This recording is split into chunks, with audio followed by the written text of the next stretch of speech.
Welcome back, Davidson's All Natural Gym.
Not far from your tree fort. Not far from your tree fort.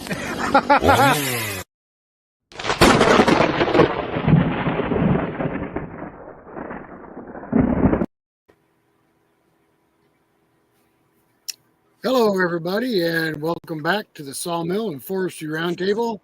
I'm Rick. We have John Davison with Davison's All Natural Gym with us tonight. We have Eric McVeigh with the Old Jarhead channel tonight. We have Michael Wilson with Wilson's Forest Lands. And we have Andy with Southern Adirondacks Outdoors.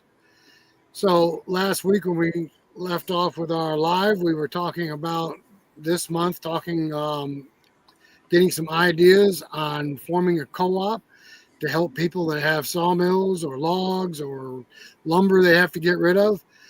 So with that being said, the one guy that brought it up is going to try to head it up tonight.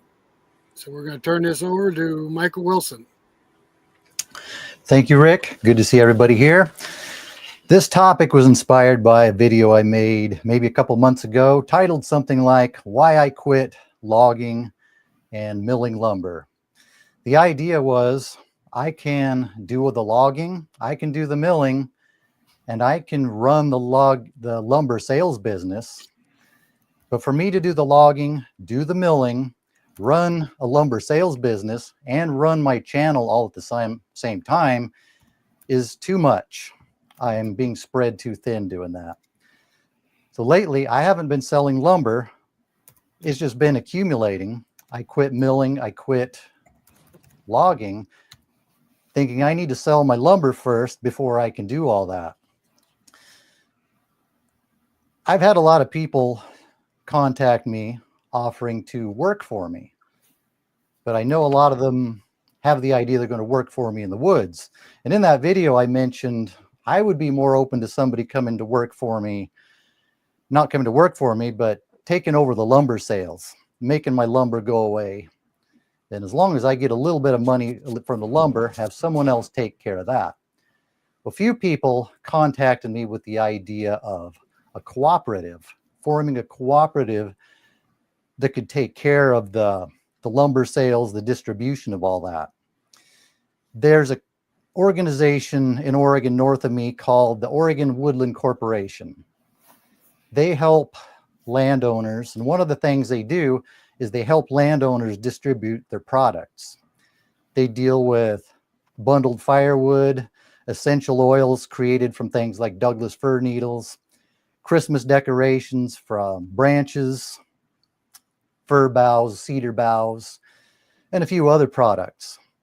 And they have a situation where they take care of all the distribution and the sales of the products, and the landowners can just focus on creating the products, like creating the bundled wood, providing the branches. They take care of the rest. It reminds me of back in the 90s when I used to do a lot of logging. It was really good because I could just focus on doing the logging. I could create the logs. Then when I have logs ready to go to the mill, I just call up a log truck driver. They come get the logs, take them to the mill, and the mill sends me money.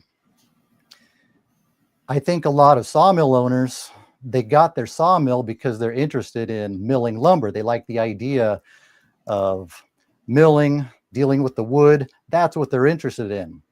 But if someone wants to make money doing that, they have to realize, or they soon realize, they have to be in business. They have to do the marketing. They have to do the distribution somehow. They have to wear a lot of hats. But back when I was logging, I only had to wear 3 hats. And that is the forest management, the logging, and trying to do it all without getting killed or injured, which I already have the hat for that. Some of you have seen the orange hard hat I wear. So that's only 3 hats. But a lot of business owners, when they get into business, they realize they have to wear a lot of hats. But what if we could somehow create some kind of a co-op that could distribute the product we have, which is the lumber? So the landowners can, or the sawmill owners can focus on what they really want to do, which is make lumber. Then they already have this co-op who can buy the lumber from them because they already have the system set up. They have the market, and they just need the lumber we produce. Between 2010 and 2021, I created a product line of decorative branches, decorative tree branches that I was exporting around the world, 40-foot shipping container loads. I created a distribution system for that. I did the marketing, I did the sales. That business grew to where I needed to hire people or somehow get people to bring me the product so I could focus on the distribution of that product.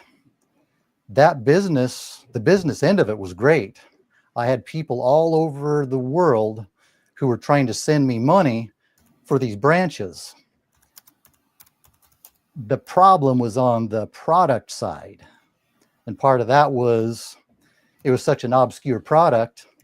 We didn't already have a skilled labor force to bring me those, to create those products. I had to go out and create that labor force on top of doing the rest of the business, which made it difficult. But here in the sawmill business, we already have that labor force. We already have people who are making the lumber. But if we could somehow come up with a co-op or some kind of a system that could create a need for that lumber, that's what they could focus on. The marketing, the distribution. There could be a problem with lumber, especially here in the Pacific Northwest, where our product is Douglas fir, it's pine, which it's hard to compete with the mills because they produce it so efficiently, and our product is relatively cheap. But I was listening to the Woodhounds podcast last week. They were interviewing a guy who created a firewood business selling high-end firewood. They were even shipping it around the country to high-end markets. What if we had a co-op who could focus on more high-end lumber? A lot of people are frustrated with the idea they go to Lowe's, Home Depot, and the lumber is just crap. But furniture makers, cabinet makers, they want good high-end lumber for their product. What if we had a distribution system that could distribute the lumber that we make Maybe even they could buy rough sawn lumber from us, do the planing, do edging, tongue and groove, process it into something that they could sell for a higher end price than what we could get for it. Enough that they could pay us enough that we can at least get a good wage for our lumber. So I don't know what the co-op would look like, but it could also involve these furniture makers, cabinet makers, maybe even help them sell their products. We could supply them with the raw material, and it could help them get their products to market. Just throwing ideas out there. Now, when I talk about this, people might expect that I'm going to set up this co-op, which for the same reason I don't have time to sell my own lumber, I don't know that I have the time or the resources to set this up. I want to throw the idea out there. But where me and some of us who have YouTube channels could probably come in useful on this is getting the word out, bringing people together, doing the marketing, giving it exposure. I think we could be valuable to that. So if we could throw the ideas out there, that's the purpose of tonight's stream, is to put the idea out there so we can brainstorm, maybe get comments from the audience in the chat on ideas. How feasible is this? Is there a need for this? Are other sawmill owners having the same situation that I do, where it's difficult to do everything and sell the lumber at the same time? I think that's easy for some people if they have a sawmill in a place where customers can come get it. But I know people like me who are way out in the woods where it's difficult to be out there and then be somewhere where customers can come. Something like a co-op would come in really useful. This business that I created might even be a model for that. And we might even be able to open the export market for products, types of lumber that are only available in the US that parts of the world might want. What do you think, guys? I'll open up to everyone else. I want to throw a name out to you guys, because if you haven't watched his channel, there's a guy out there with a channel. It's Peter Sentinello. And if you've never seen his channel, you need to go look at it, because he did a video on the Forgotten Coast.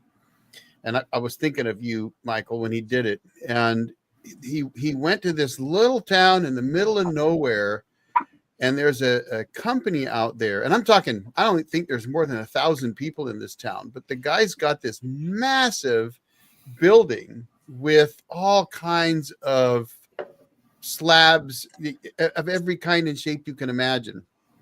And the guy was talking to him about how his business was growing and where he was starting to sell that to. And I think it fits right in with what you're saying. So put that name down in your back pocket to go check out Peter Santinello. I could drop a link in here somewhere for you if you want. But because I actually was thinking about that when he went to that town and he was interviewing that guy, and I thought, that's really, for small sawmill operators, I think anyway, that's really kind of a great approach. In you make a specific product. First of all, you make better lumber than you can go buy in any big box store, right? Mm-hmm. You just can't. Not only can you not buy the lumber of the quality that you make, but they don't sell big slabs either, right? Or like that wood that John's going to probably show tonight, some stained / spalted maple that it's just gorgeous stuff. And you don't see that in those kind of stores. So all you really have got to do is, one, you got to find that market, but two, if you build, and maybe co-op is or isn't the right word, because co-op usually means you're sharing profits too. But if you have that kind of organization, let's call it, where guys like us can get together and say, hey, I've got all these slabs or whatever that I've milled up and I need a market for them. And you've got that group that can find that market, because honestly, it's there, right? Somewhere in this country, somebody wants a 24-inch, 3-inch thick slab of spalted maple to make a desk out of. And having that, being able to tap into that resource is, I think, the key with what you're saying. And you know, am I going to do it? Well, honestly, guys, you all know that my sawmill business days are I'm running my sawmill for myself right now. But who knows? Maybe when the back and the hands and everything are working better, I might end up making a bunch of slabs and need a market for them. And that's the key. Grouping together and finding a way to have that market opportunity. And maybe co-op is the right word, because, for example, maybe Michael's got some great big slabs that he's not moving in Southern Oregon. And maybe I've got someone that comes to me, because it does happen actually. Hey, you got any slabs of this, that, or whatever? If I don't have them, I could source them. And that's something that any of us could do. Now, I think we've got that east-west divide going on here. It'd be awfully hard for Rick and Tim to ship out some beautiful spalted maple to me, because it would cost more than buying a sawmill and milling a tree up, probably. But you never know. What I found in my branch business, if I tried to sell those branches locally, I would not get a good price from them, because branches are abundant here. But if I sell those to the Middle East, shipping container loads of them where they don't have branches, I can get a good price for them. If I try to sell Douglas fir here, I'm going to have to sell it relatively cheap. But if there was some kind of entity that could get a whole bunch of high quality Douglas fir from all of us who have mills out here, and they could come up with a market somewhere else where they don't have Douglas fir, it's not cost effective for me to ship Douglas fir from here to New York or Dubai or somewhere far away, because it's lumber and it's expensive to ship. Well, but if someone could fill a truck, they could buy it from us, fill our good quality lumber that's different than what the mills provide. I can provide good tight grain, small knot lumber, or maybe they could finish it into something like flooring. I've thought, well, I look at all my lumber that I produce off my mill, and I think this would be beautiful flooring, but I don't produce enough of it to justify getting all the equipment to turn that into flooring. It might not even be a co-op. It could be an entrepreneur. Maybe that could be what we're looking for, is someone who would say, well, I could get in touch with all these sawmill owners who have the ability to produce in small quantities and pick out the tight grain stuff, which the big mills can't do. They have these automated systems and they're just made to maximize the material out of the logs. But I can pick out the good tight grain Douglas fir and make really good material that can make flooring. So if that I think that's where used us to supply them, we can just focus on making the product. They do the rest. I think that's where a co-op can be extremely beneficial to smaller businesses, providing the services that they couldn't necessarily afford, like marketing, as well as some of the machinery for further milling and enhancement of the product. I don't know if it has to be beyond a regional market either. It could be beneficial for just a smaller region. In the case where they're making a value-added product like the flooring I'm talking about, then it could be anywhere, could be local. Well, and it might not just be one big co-op. This could be a co-op for different areas, different regions. Exactly. I could see it going either way. Exactly. Or just maybe we can throw out ideas here for some entrepreneur who can see a need here and fill that need. Well, back in the 90s and early 2000s here in New York, we had a big mill that was mid-state. They were buying all the hard maple and cherry that they could, but it had to be high grade, no knots, no pith. And we would send it to him by the truckload. His graders would grade it. He would kiln dry it. And then he had a buyer over in Germany. Everybody was making great money. I suspect he was making a lot better than we were, but we were still making great money. and that was kind of a co-op at that part, because he would buy it from any mill, and you could sell any amount you want. You could send it down in a pickup truck load, or you could send 15,000 board feet down at a time. And that worked out pretty well for some of us smaller mills that wanted to make money. And if it was an entrepreneur or a co-op or whatever, they could collaborate with those of us who have a channel. Or all of us together, this channel's growing pretty well. Between us all, we have a pretty good reach to get the word out, to do the marketing. I actually like the business and the marketing into things. I'd be fine running a lumber business, but to do that, do the logging, do the milling, run this channel, it just spreads me too thin. But if I wasn't doing the logging and the milling, I could do the more of the marketing, even if that was for this co-op. Now, let me ask you a question, Michael. Most flooring, if they use Douglas fir for flooring, isn't most flooring quarter sawn?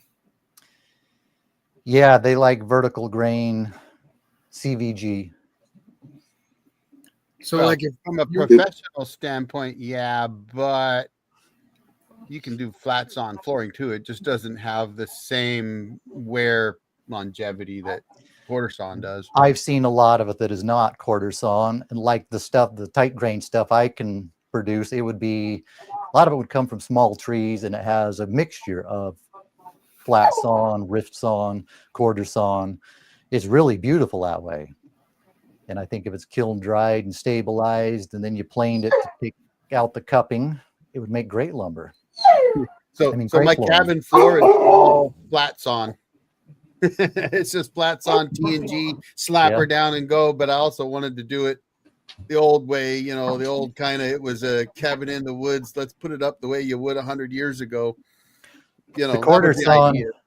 the quarter sawn Douglas fir is beautiful and it's great, but the raw material for that is getting harder and harder to find. The old growth, slow growing trees are being replaced by the fast growing crop trees, industrialized trees.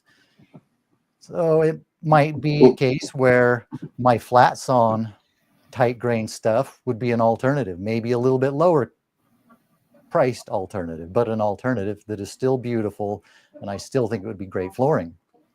That may be a benefit of a co-op as well, is combining resources so that you can fill an order where a smaller business might not be able to pull all that material together at one time. Combined resources could fill the order. And if the co-op, go ahead, John. That's this statement right here, you know. The biggest challenge was the administrative, side. Well, somebody, Michael Wilson, Two Brothers Outdoors, the old Jarhead, Southern Adirondack Outdoors. Whenever anybody says anything, you want some of my product? Here's the number. And you give them this administrator's number right here. We all give out the same number. It's that guy's job in the co-op to know what we have, to be able to sell it to somebody else. You know what I mean? That's his job, his whole job. It's not my job to answer the phone anymore. It's not Michael's job to answer the phone anymore. It's somebody's job in that co-op. You need John, what's John's name? Chapman? You need John on here. Because he actually put together some websites for sawyers. But that's the kind of guy that you need, because he doesn't run a sawmill. But he loves this part of the world. He's a blue collar. He's got that podcast, Blue Collar Voices, I think.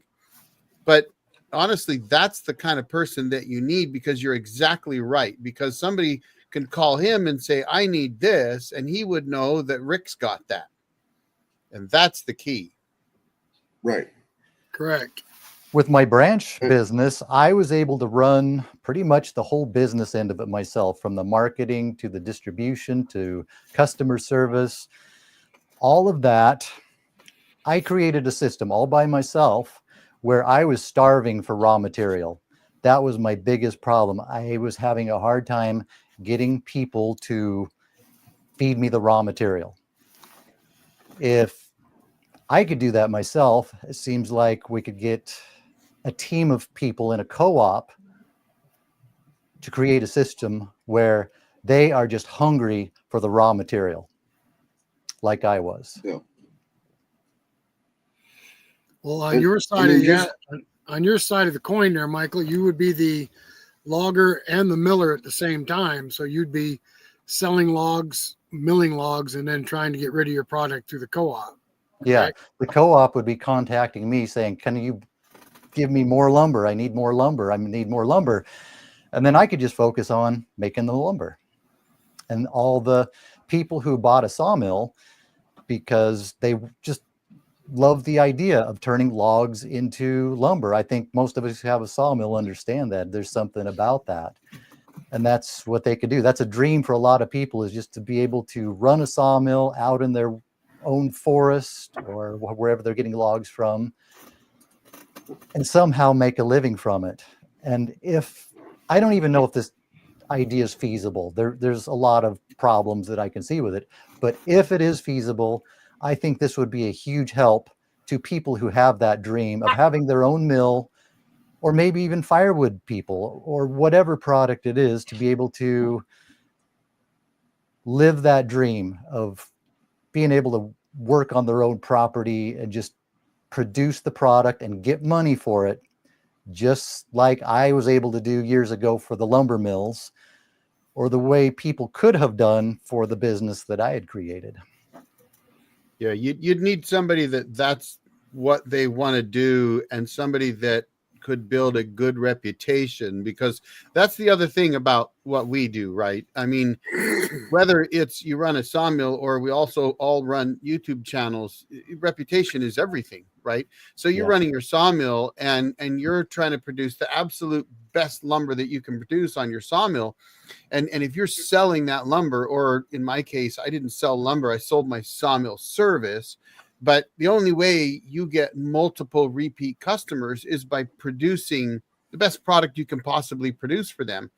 And that's what you got to have somebody who wants to pull in that resource. And there are thousands of sawmills. So if there was someone like a John Chapman who wanted to get together and say, okay, I'm going to go and get in contact with all these guys and I'm going to start selling the product, then yeah, he could have that list and just start going to you. Look, I need this. Now, of course, there's a caveat. Now, there was a job I was on. I milled 40,000 board feet for this guy.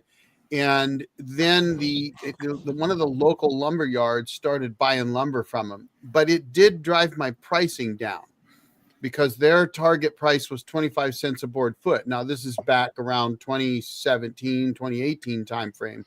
But I was charging, I think, I was milling by the hour, but my target was always in that, I think, 35 cents a board foot range. And for them to buy that lumber and make a profit, because they would have to, right?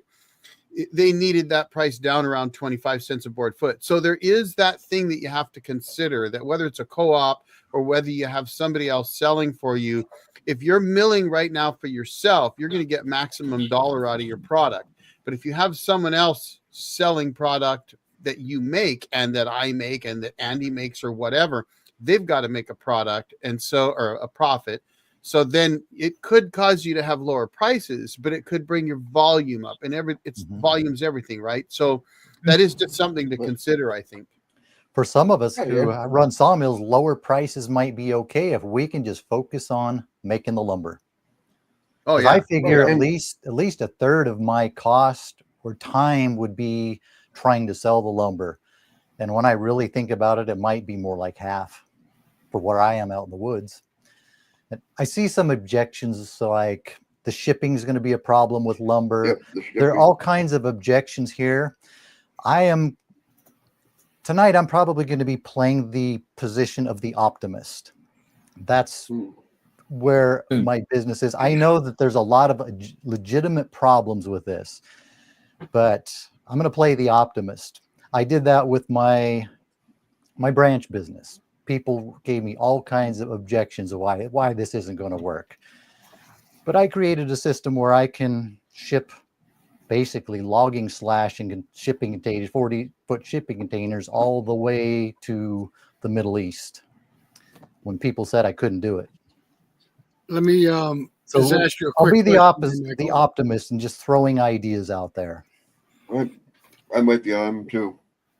I think it's a great idea. Let me ask you a question, Michael. Now, somebody threw it out there. What about the Urban Wood Network? Have you ever heard of them? Where are they? There's a I just looked it up. It looks like they got chapters in a lot of states. okay. I was thinking of urban lumber. I think in Oregon was probably different. No, I haven't. There's I haven't Greg. heard. I've never heard of them either. But another example is what I listened to on the Woodhounds, that business who is selling premium firewood, shipping it around the country, and people are paying for the shipping to sell them a big rack of firewood. So many people gave him all the reasons why he couldn't do that, and he did it. Yeah, there was a guy on that same line. This guy, I don't know the money value, you know what I mean, that he was selling it at. But I mean, if that firewood wasn't a triangle, he didn't sell it. If that firewood had a little split piece off of it, he took that piece off of it. And then he stacked it, you know what I mean, on a rug in this guy's garage, you know, for him. And if there was something that he dropped or if his boots got muddy going into this guy's garage, you know what I mean, he cleaned that up. But the customer paid for it. It was more than $400 a cord, you know what I mean? I can guarantee you that. But there's always somebody willing to pay, you know, for a service. Yep. I mean, what kind of branches were you selling? What? Manzanita. Right. See, I can't get, you know, manzanilla. I can't even say it. The advantage one of the advantages I had with that business, which I understand, is that's a product that is only here on the West Coast and it is extremely rare everywhere else. Lumber has the disadvantage in it that it is a common product. And that could be part of the downfall of doing this with lumber. But we might have to look at it, like we talked about earlier, turn that lumber into something more a value-added product. Right. So if you can find somebody in your area that's willing to take buy your Douglas fir, turn it into a table or a picture frame or a rocking chair or firewood, whatever they're willing to turn it into, you know what I mean? And then they let the co-op know, hey, I've got a rocking chair.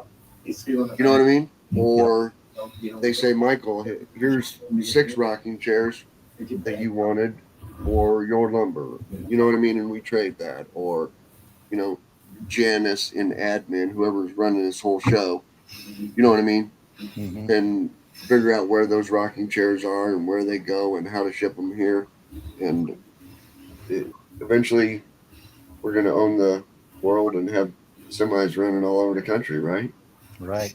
We all know shipping is really expensive, but if it was an entrepreneur and a co-op, if they had a route, their own truck, that they could go around to the various sawmills, cut out the middleman on shipping, just have a driver who can do that. Right. We have to think outside of the box of traditional freight shipping. Right. There are other ways to do it. Somebody loves to drive, and somebody loves to fill out tax forms, and somebody loves to answer the phone. Somebody loves to keep track of inventory, and somebody loves to cut the tree down in the woods, and somebody loves to put it on the sawmill. We just all got to get together, I think. Yeah. And where we, the YouTubers, might come in, like I said before, is bringing all those people together. I thought of using my channel to even interview people who are making products and bring them exposure, interview people who are making the furniture, interview people who are doing something in the forest to make their lumber. That might be a good way to publicize everybody. Absolutely. And you know, there's another thing. If you get 40 sawyers together, you know, individually you can't get somebody to come out and stamp your lumber. But if you put it all in a warehouse, you know what I'm saying? Yeah. Pay a guy an hour, you can get it all stamped in for $1,000, the whole warehouse. Glorified G just made a great comment. Turn that $15 worth of wood into an $800 electric guitar. Right. Exactly. If we can connect those guitar makers with the sawmill operator, there's money there. More money than me trying to sell boards to consumers who want to make a chicken coop. Oh, absolutely. And I Right. think that's a great point, because it's I mean, the guitar maker is just almost the metaphor for woodworkers in general, right? Whether it's charcuterie boards that Adirondack Woodsman mentioned earlier, or tables like Blacktail Studios makes, right? And the fact that we can make anything, we're not limited to, if you've ever been to a big sawmill, they run through the 2x like crazy, but that's all they can do, right? Dimensional lumber. But we can look at a log and say, wait, I'm not making dimensional out of that one. This one's pretty beautiful, spalting, everything else. Let's slab that sucker and let's do some 2-inch or 3-inch or 4-inch. Maybe we want 6-inch mantles. Let's make those. So that's really the key with anybody that owns a portable sawmill, is that you've got capabilities that just don't exist in the big mill world. And if we knew there's a guitar maker, there's a furniture maker, if there's a this maker or that maker, when we're milling lumber, we can be cutting up a log and say, wow, this piece of lumber here would be perfect for that guitar maker. This piece would be great for that furniture maker. And we could distribute. We have a system in place created by whatever this entity is to send each of those pieces of lumber to the proper person or the proper buyer, so we can maximize our money out of that log. Right. There's there's a perfect example right there. Gun stocks. Yeah, gun stocks too. Yeah, but how many Well, how many gun stocks are made of wood anymore? Oh, actually, The high dollar one. There are Yeah, a lot of well, hobbyists who make milled- their own. I milled for a guy in north the Spokane Valley. It's been a little while, maybe 2018, but he was stopping me. We were doing some black walnut, and after every single cut, he would stop the mill. He's paying me by the hour. He would stop the mill, brush everything off, and take a good look at it and decide what he wanted me to do for my next cut. And he told me that some of the stocks he could make were worth about $10,000.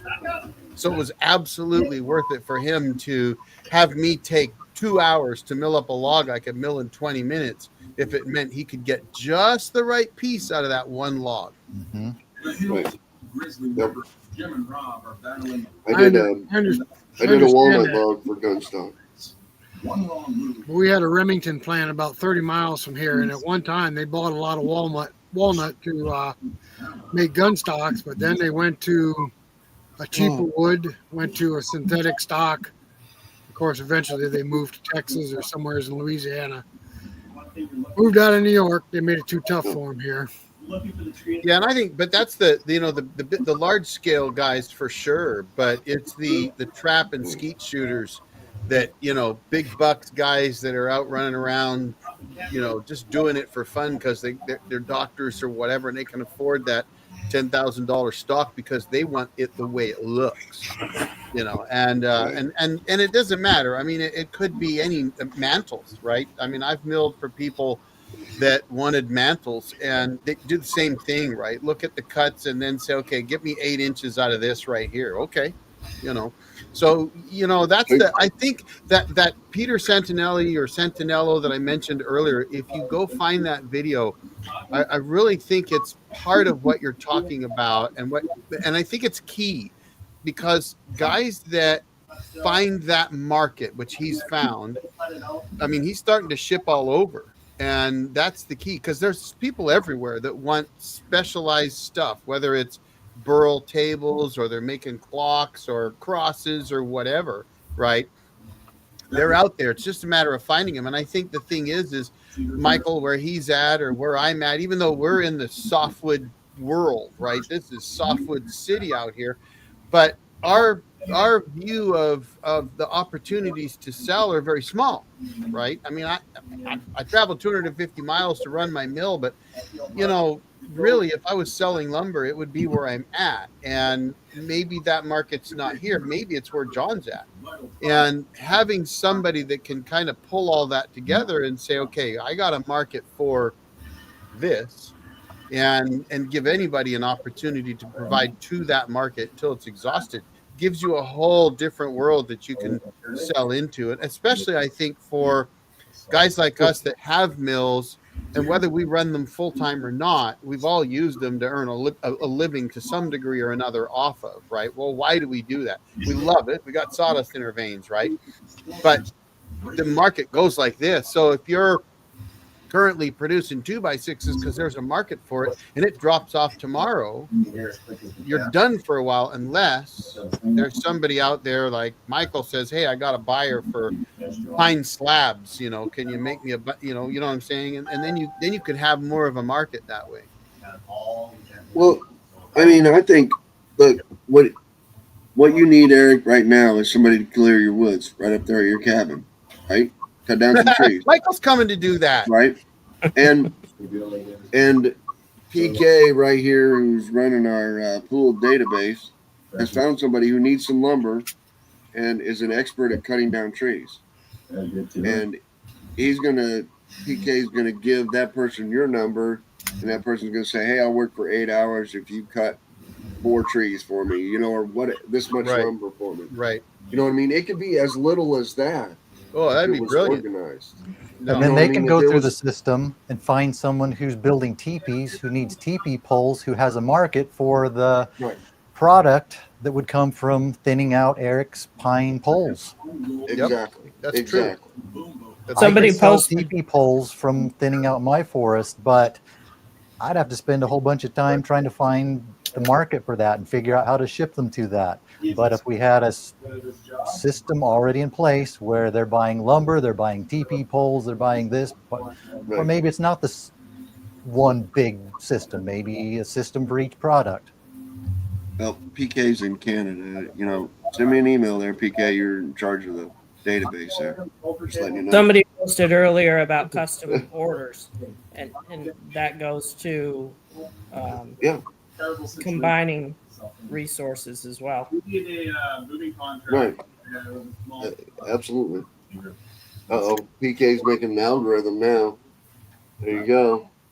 You should come up there. You're in charge of the algorithm. I can look at it all I want, but it's not. Or maybe somebody needs to write an AI program that'll just take all of this for us, take care of all of it for us. No, that would I hate work too. AI. That would work too. They don't want it. There's one of your off-gridders, Eric. Eric, Dana could make a ton of money if he decided to. I think I probably got a few out there these days. They're all wondering, wait a minute, the old jarhead does solar power and videos on power stations and things. What the heck's this sawmill stuff? They don't realize that's what I do too. Not arcing out between his ears. Well, The problem now. I mean, if you watch some of these comments roll around, I mean, we just are about 6 channels. Down the rivers. Have somebody from Cash. Georgia, Canada, from everywhere, all across the country. We've had people in these comments. You know what I mean already. I just think that it's possible here, real possible. I'm gonna have to go call everyone I know. Well, and I think there's a comment I just saw from one of the guys on my channel, and it's kind of a two-sided coin, because he's right. If you had some sort of inventory request system, it may not be even a co-op, but the co-op, I think, is also another part of that coin, because I think what John brought up is another great point, right? Like, I'm not able to fall trees like I used to, and I wasn't a faller to begin with, but at least I could drop them close to my camera and not on it. But right now I can't. And if there was someone who maybe out in my area said, gosh, I could use so many beams or a bunch of 2x or whatever, I'll come fall trees for a couple days for you in trade. That kind of stuff could work as well. And so I think there's lots of different approaches that It's almost, you know what it's almost like? It's almost like you need a forestry and sawmill grange. You know how the farmers always have the granges and they get together and do all kinds of stuff together. And of course they do dances and stuff Yeah. now more than anything, but you know what I mean, right? Like a group. No. Go ahead, Rick. I was just reading some of the comments. Boondocking Life wrote, I'm slowly working towards building a rustic cabin on my land up in Northeast Washington. Finding a reliable source for rough cut lumber and milled logs for building isn't exactly easy. You mentioned John Chapman earlier. Didn't John Chapman put together sawmills all over the country that could provide services like that? I think he did. He did, as a matter of fact, and he's got a website. So first of all, Boondocking Life, you are in my neck of the woods then, by the way. Though I'm not currently running my sawmill, my hand is starting to work better, but my back is, so I don't run my sawmill as much right now. But John Chapman actually does have a website, and I could probably find it. Let me go see if I. Well, he's got a Yahoo group too. What's the name of the Yahoo group, Craig? I'm not sure the Yahoo group, but I do help you admin the one page with him. Yeah, what's the name of that page? What's the name of that Yahoo? The Sawmills and Lumber. Yeah, you might be able to find somebody on there also. Sawmills and Lumber. That's on not Yahoo. Facebook. Do you need his information? Yeah, if we can get it. I have it. You got it? Yeah. 1963, based in Oregon. The story was a true logger. Anybody get that one? A comment? Yeah. Sorry, I was looking for John Chapman's website because he does have an actual website, and I think it is. I think Craig, I think it's the same as the Facebook group. I think it is. I'm just not 100%. I know on his website or some site he had sawmills listed all over the country. Yeah. Provide services and lumber, because we were on there for a while. I don't know if we still are or not, but I know we're listed on there. You also have like the Wood Miser Pro Sawyers group. Now that is Wood Misers, but they do too, right? You can search by state, I think. Zip code. Zip code. Oh, by zip code now? Yeah. Yeah, they can't search by state. I heard zip code somewhere, Eric. Now, what's this one? A few years ago, a TV show, I think it was called Burlwood Hunters around Medford, Oregon. Oh yeah, Burls are always worth big money, actually. I mean, those are always worth You guys are way ahead of me in the comment. What about this comment? You guys got anything on that one?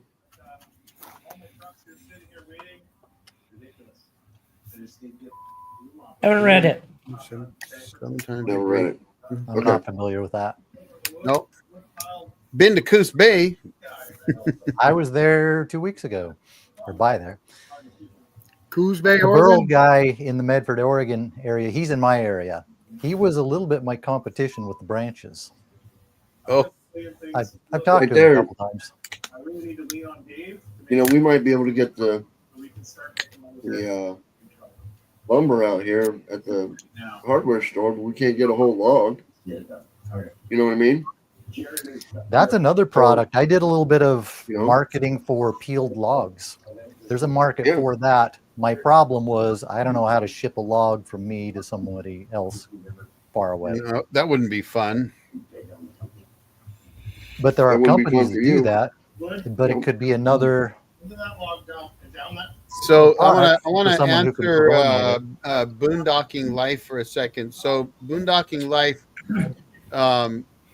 if you reach out to me, I can hook you up because I know a lot of sawyers in northeastern Washington and western Idaho. So one of the things I will tell you, and I think anybody on this panel would probably agree with me, we all know sawyers all over the place. And one of the things, in fact, if you watch any of my videos, you'll know that I've done videos with another gentleman, Kevin Bales, running his sawmill on jobs that I would have otherwise done, but because of either sawmill problems I had or physical issues I had Kevin come do it. And so we hand off jobs to each other all the time as well. So reach out to me because you're in my neck of the woods and I can hook you up with guys like Kevin Bales or Michael Weller, or any number of other guys that are in the region that you could get some rough sawn from. Because I don't sell rough sawn lumber, but they do. In fact, I know Michael Weller does for sure, and so does Kevin.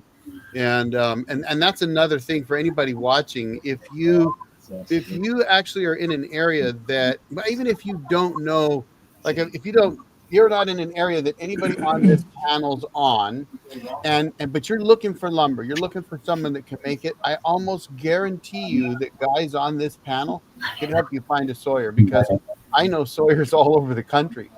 And I can guarantee you some of these other guys do too, and they can find them for you. So don't be shy. If you're looking for somebody and maybe you're not where any of us are, we could probably find somebody that's near you. Just something to think about. He's Sawmill done right there. operators are usually a very friendly lot, especially if people who they can talk sawmill with. They're usually happy to connect people with each other.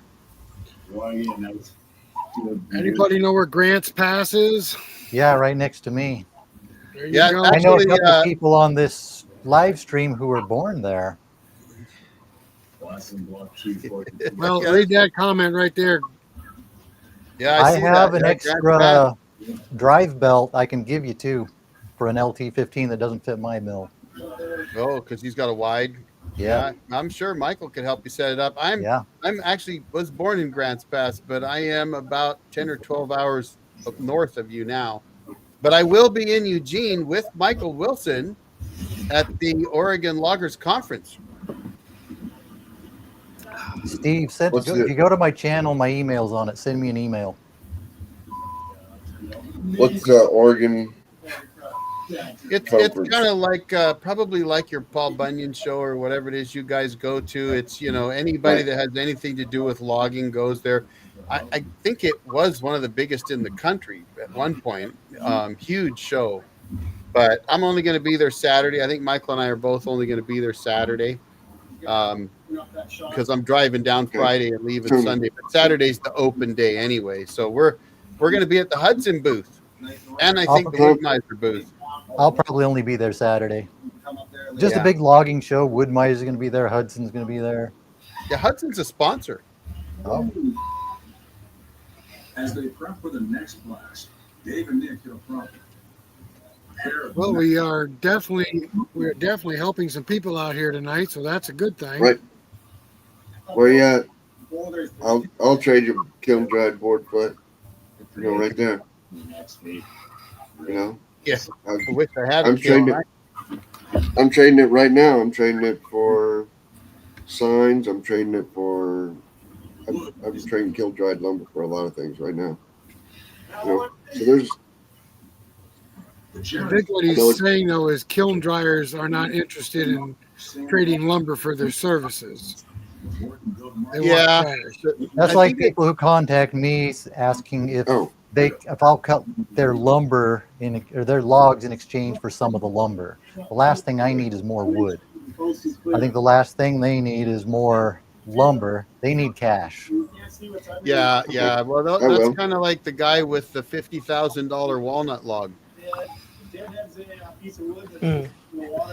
Aren't they all? Yeah, exactly.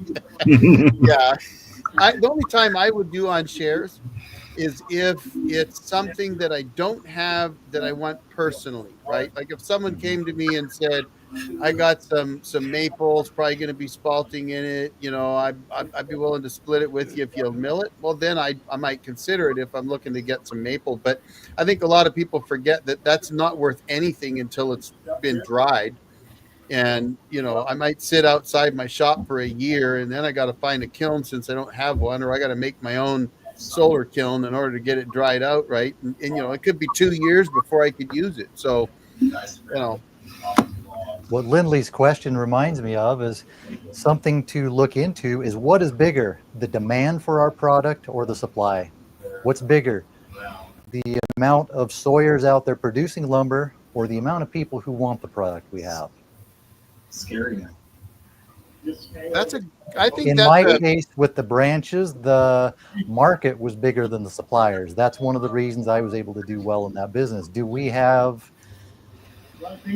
do we have with the lumber market? More more it people swings wanting though, lumber, more right? people selling It it. swings. So I think it's like anything else. Supply and demand ebbs and flows. And sometimes I know there was a period where I think, Michael, you couldn't produce enough 2x stock to keep up, and then you couldn't sell it. Yeah. Right. It's like this. It depends. It's a roller coaster. Yeah, yeah. And I think the other thing is that lots of people buy sawmills because they're going to go make $1 million running a sawmill. And no offense to anybody, but there's a lot of people that buy sawmills and they don't actually really find that it's something they want to do all the time. Because I think it takes a special kind of crazy person that gets sawdust in their veins that just loves making lumber, right? And you're looking at 6 of them right here. Yeah. But that's not everybody. And so you see a lot of sawmills that don't really produce. I can't tell you how many sawmills I've seen that just don't produce. Well, And that's one of my problems is I don't want to sawmill all the time. That's one of the reasons I don't want to put a lot of focus into building a lumber business. But with a co-op, I could mill as much as I want because the business is not dependent on me. right. Well, and I mean, I think that's like Kevin Bales was finding out that you could mill full time for a while, but then if the lumber industry kind of falls out, the bottom falls out a little bit, you better have a backup plan. And he's running an excavator and a dump truck. He And, just got done texting me. Did he really? Yeah, Yeah. he's sending me pictures of his new firewood processor. Yeah, exactly. See that you just made a great Yeah. point, though, right? You just made Yeah. my point. No, my grandpa used to tell his kids, hey, the more guys you know, especially in your genre, hey, the more guys you know, the better. That way they can help you. Word of mouth is crucial. You do a guy a good job, he's going to call you back. Yeah, well, that's true. That is true. Someone just commented about pellets. That's where a co-op or a business would be good because I don't produce enough wood to justify the expense of the pellet mill. But a co-op or a business or whatever it is, maybe they could justify that. That's 'Cause like pressed they'd be logs. working with more volume than I can work with. Yeah, yeah. There Yeah. are small scale pellet mills you can get and build, but I don't know that you can make a profit with that if you don't have the economics of scale that could come from people teaming together to produce more product. I don't know that that product is viable for the small producer. I could be wrong. That product sounds like you paid too much for me. Let's put Steve's comment up there because Yeah. I want to know what kind of mill too. Because we all have an answer for you, Steve. I can guarantee you, if it's a Wood-Mizer LT 35 or 40 or above, I can definitely tell you what your problem is probably, and so could Craig and Well, John. We all run those. Let's get to this one. You're paying $2.50 per board foot for walnut log. Well, I don't pay for logs, so I don't know, but 4 years ago you could get them delivered to your mill for 50 cents a board foot. I do know that. yeah, I wouldn't pay that for No. Yeah, I mean, I've seen guys selling it at $10 a board foot green, but that's when the market was really hopping. No, And I'm still selling kiln dried for $14 a board foot. kiln dried, yeah, not Kiln green, dried. not wet. No, Yeah. What would No. you sell it green for? Nathan was charging 12. I don't. I don't. Well, You can Yeah. you can get $6-8 a board foot green for walnut. yeah. So and it ebbs and flows, but paying $2.50 a board foot on the log. It depends on which scale you're using. Yeah, I Depends don't on know. what your niche market is. I think absolutely. That's where maybe some of the higher end products targeting high-end buyers might be less volatile. Well, the Norwood guy, you know, probably that's where I'm at. That mill behind me, you know, I ran it like crazy for a while, but it's gotten to the point where I need to work on my cabin, and I need it so I can continue building. And I'm broken, so I'm not running around in the Sawdust Roadshow anymore. But so I'm that way now, right? Most likely, I won't go back into business on my mill. You never know, though. Like, I would never rule it out, because if you got an LT40, then you know, if I want to go out and make some money, I can. So I mean, just like this guy, you know, the Norwood guy right here up on he bought a Norwood. The only reason will be for building on his island. Well, what if you can get a carpenter that'll, whatever, put up a wall if you give him 6 logs? You know But what I if mean? he's on an island, he'd have to ship him off the island. I don't know. You know what I mean? Float 'em. But there's always something. You know what I mean? That what are you going to do with the slabs? Maybe somebody's willing to swim out to the island and make a raft out of your slabs. Yeah. I know that's far fetched, but you know what I mean? There's somebody. It's just like the walnut gun stock. It's just like the ambrosia maple. It's just like whatever those branches are that Wilson was selling. I can't say the name of the wood. You know, somebody wants those somewhere, and somebody's got them. We just got to. Now he's got a barge, so he says he's got a barge and 62 acres of wall-to-wall trees. So there's your Steve Crosses. Yeah, Steve, you haven't That's answered like a it. roller I coaster. want to know what kind of mill you've got. He's probably just joking, but if you are cutting waves, buddy, tell us what kind of mill you've got so we can help you out. Mine was cutting like a roller coaster until I tightened up the drive belt. Do you know how many times I've told people that? I can't I've even. heard some of the count times the you've time. told people that. Yeah. Because, you know, and it's amazing. That's the thing about Facebook groups, right? You get this, we'll change the band out. We'll put another band on. Tighten up your band. Put lube on it. Take the lube off. And I'm going, fresh band. The band's properly tightened. You're probably using I don't care if you're using lube or not. If you're cutting waves, check your drive belt tension. Just do it. Yep. I think what it is, though, is a lot of guys don't have hundreds of hours on a mill. And you know, once you start putting hundreds of hours on a mill, it just becomes second nature. You're not afraid to pull that cover off, and I mean, you know, and check the band tension, the drive belt tension. It's just, you just know that you have to do that, because they only typically that, you know, every 100 to 200 hours is going to be loose, whether you like it or not. All right, Steve answered your question. It's an LT15 line. LT15. Well, there you go. That's a Michael Wilson and an Andy question for you. Drive belt. What was the question? It's About the wavy lumber? Yeah. I didn't believe it when Wood Miser told me, try tightening your belt. That'll help your cutting problems. I thought, no way, that has nothing to do with it. But I tightened the belt and it made a big difference. Drive It belt? doesn't seem like that would have anything to do with it, but it does. Yep. Well, it's because the way it was explained to me, it makes perfect sense, is that if you think of it this way, if your drive belt is not tight enough, then when you get into the wood, it can slip. And so you're not getting the full power of the motor driving the band through the wood. And as soon as you tighten it up, then you get full torque, full power, it flattens right out. That Steve Cross is the same one that wanted help setting it up, Michael. So he said he's going to send you an email. He's Okay, the one in good. Grants Pass, right? Yeah. Yes. Right. I bet the weather's warm down there. Maybe I should come down to Grants Pass and watch Michael tighten up his drive belt. I don't want to brag or anything, but we've had short sleeve weather there. Well, actually down in Grants Pass, it's in the town, in the valley, it's foggy and cold and miserable. But when you get up in the mountains where I am, it's up above the fog and it's warm and nice. It's warm here Cold. too, see? Yeah, Eric's out. It's light there too. You must have jumped time zones. Well, I'd be more than glad to send anybody snow that would like to have some snow. You know what would be really funny, Michael, is if a deer ran behind me right now. Because that'd be really hard since it's in my house. Yeah. When you have a deer run through your house, you have something wrong. Yeah.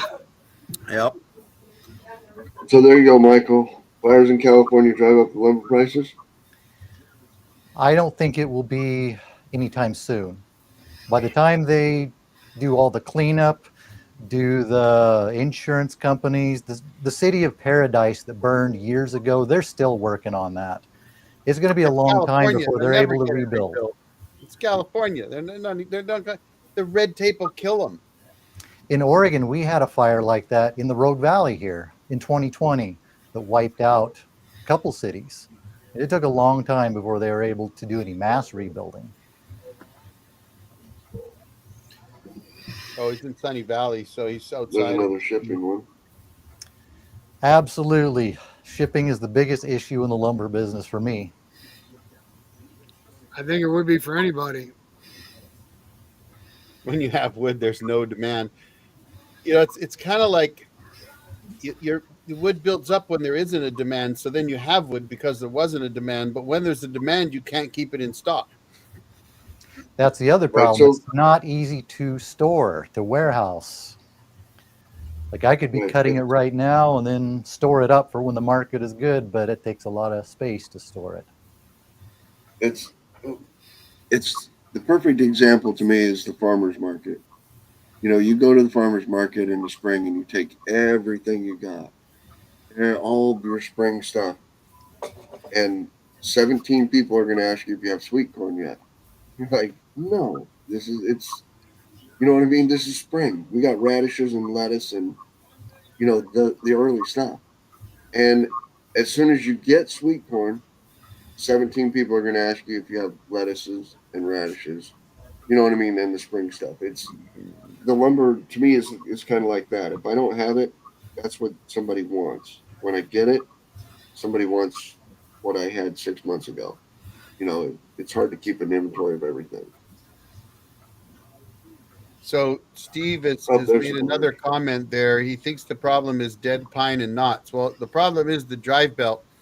But when you're milling big knots on pine, you got to slow down and turn the lube off. And if you turn the lube off and lube after you're done the cut or before you start the cut to clean the band off, you'd be surprised how well you can cut through big knots, especially if you slow down on the knots. Now, the LT15 is a little different than what I'm used to, so I can dial my speed up and down on big knots. But I even did a video on doing that, and it wasn't my idea. I have to credit Jake Dean, Custom Sawyer out of Georgia, who and somebody else on here asked about Forestry Forum, and yes, I'm on Forestry Forum. And I learned damn near everything I know from Forestry Forum. But yeah, Jake Dean's the one that told me that, and he was absolutely right. The first time I tried it, I was blown away at how much smoother I could cut through big knots. Turn the lube off and slow down. Actually, if he puts the small end of the log towards the saw head, that'll help also. It can, yeah, if you can get it there. It depends on how big that log is. Might not want to. But yeah, Here you Tom, go. I think it was Tom that asked who's all on Forestry Forum. We're not to Tom yet. Todd We're on Adams. Wildhorn. We're on Wildhorn. He wants to know where everybody's from. Starting with you, Michael. Southwest Oregon. Adirondacks, New York. I'm in Illinois, northern Illinois, just south of Chicago. Greg. Northern Utah. Northern I'm Utah, in right? northeastern Washington, the Everbrown state. Andy. We're in the southern Adirondacks in New York. There you go. We're scattered all over the place. We certainly got the. If Steve was here, we'd have all four corners of the country. Yeah, Steve's usually here from West Virginia or Virginia, Virginia. and he's down in the neck, got a neck problem, so he's not here with tonight. How many are you on the Forestry Forum, Michael? I'm not. No, Tim? Nope. Nope. I'm on the Forestry Forum. Tristan, I think Tristan or SR Tristan. I don't know. I don't remember my name. Craig? You can find me, Old Jarhead. Yep. Craig? You on No. there? No. Andy? I have a profile, but I don't go in often. All right. All right, you guys can go back to talking now. Sorry. There's the tighten the drive belt. You guys are just a little bit, too far ahead of me. We'll let you get caught up. I won't even show the Burn River, that next comment right there. Have you come up with Well, any actually- life-changing ideas yet, Michael? Any what? Any life-changing ideas yet For, for the co-op? oh, not life changing. Now, Just how far mostly away just are what you I from- said. I'm just throwing the idea out there, how to set it up. I'm not sure. We're just brainstorming here. How far are you away from the nearest big city? What do you call a big city? I don't know. Let's say 100,000 or more. Hour, Hour. 40 Which minutes. city? Medford's not that Medford. big yet, is it? Is Medford that big now? Not Medford, but Medford and surrounding cities are So like well White over City 100,000. and Like White Central City Point, and- White City, Talent, Phoenix, Ashland. Gotcha. Okay. It's big enough to have a lot of facilities. Okay. It was Yeah, I big think- enough to ship shipping containers out of. I was thinking the next biggest city to you would be Eugene. Eugene is bigger than Medford, but not. I don't know what the population of Eugene is. Well, Eugene Springfield, I think that's got to be bigger, but maybe not. It's definitely bigger than Medford area. Yeah, Oh, we, there's your spruce nuts. Spruce knots. Yep. Look at Craig's face. I can tell you about that. That's for sure. I don't think anybody likes spruce. I've cut it and been perfectly fine. And then there are times when you just cuss. And those were the green logs. Yeah. you cut a lot of dead spruce, right, Craig? Yeah, it's all 20% or less. What So kind of how spruce do you bad- have? It's Engelman. Okay. How bad is your waves over the knots? Mine. Yeah. I don't do waves. He's I running just- carbide.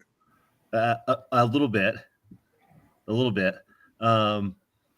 I do a lot of bimetal, but I slow down, and I sacrifice having a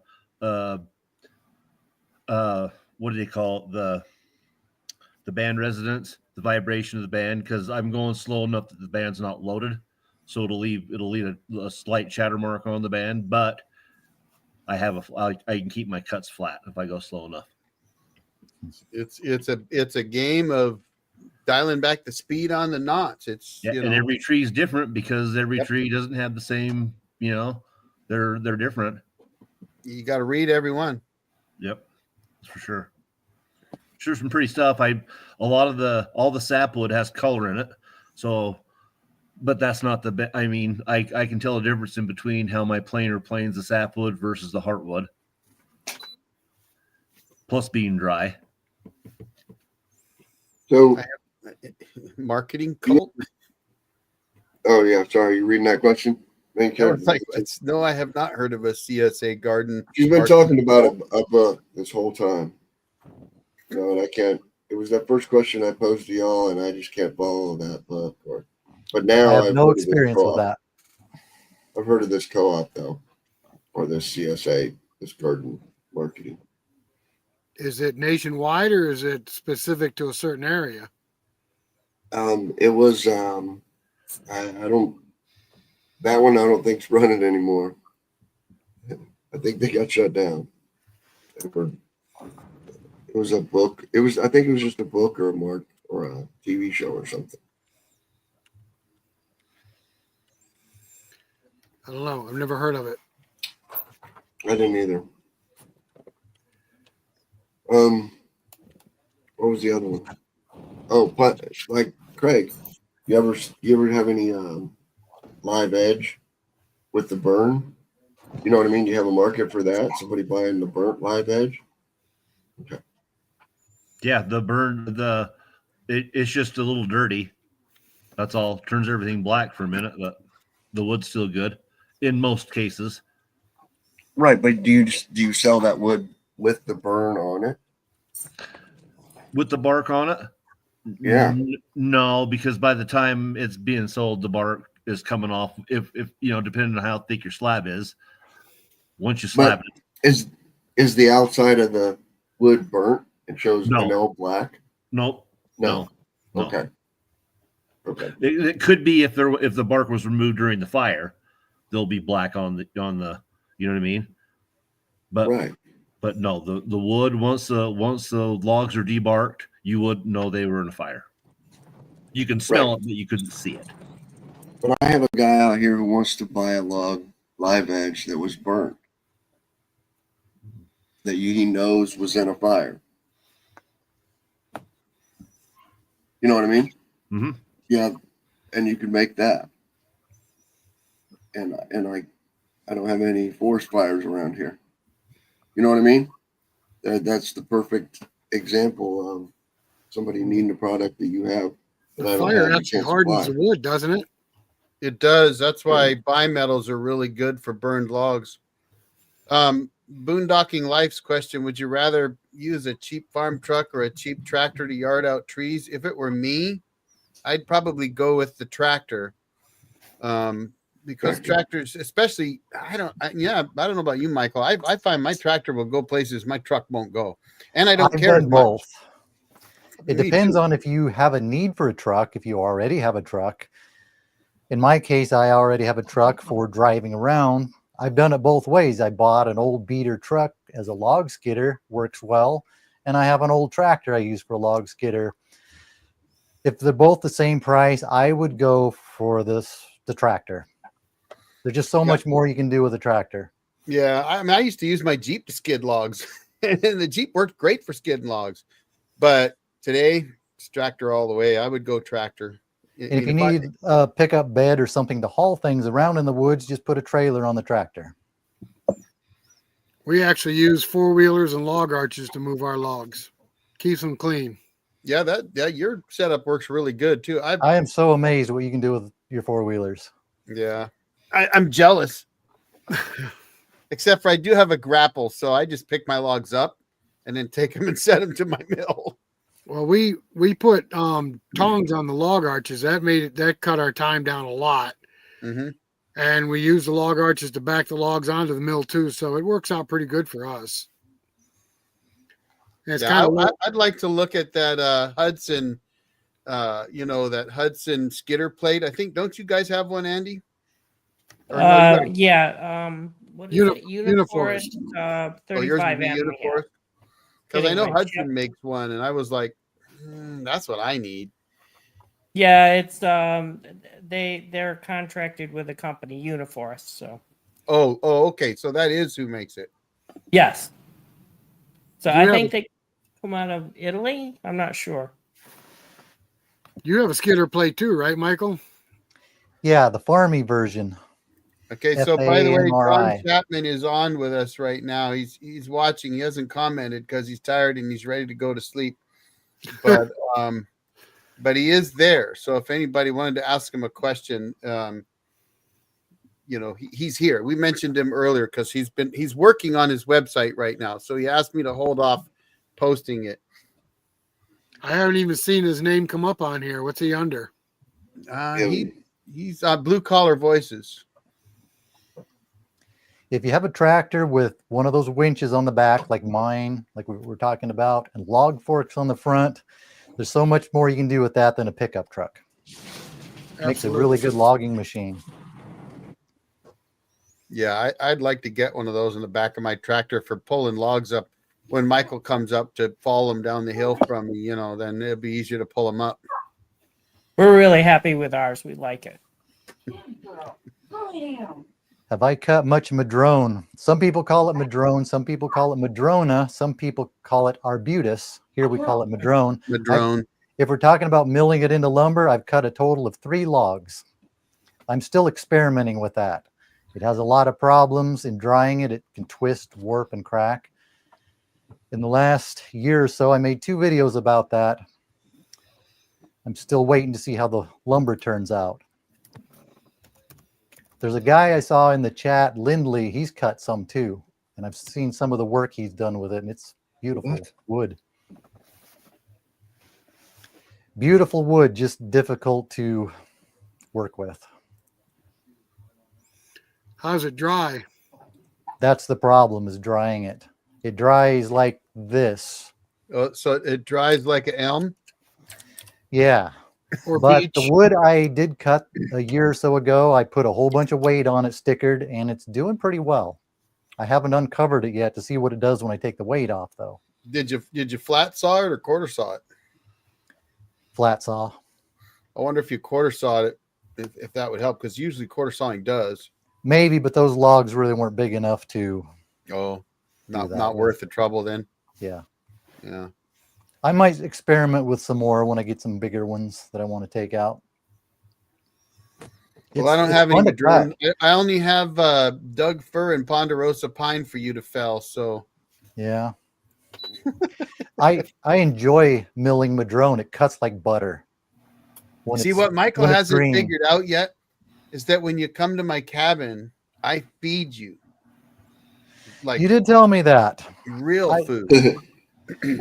You are speaking my language there. You just ask any of the guys, they're always like, damn, I don't need to bring any food. I'm like, no, you don't. I'll smoke up some steaks and make some sourdough. Come on, man. Yeah. Hey, I haven't had dinner yet. You're making me really hungry talking about food. I'm working. My thumb's starting to work though. So if you don't get up here soon, I might even be able to run a chainsaw before you get here. So you Well, don't if you- need me.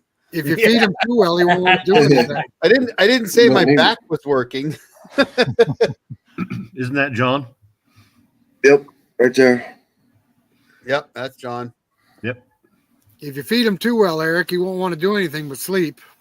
Oh no. There's that. No, you see, that's the one thing about people like us. We like to work, or we wouldn't do it.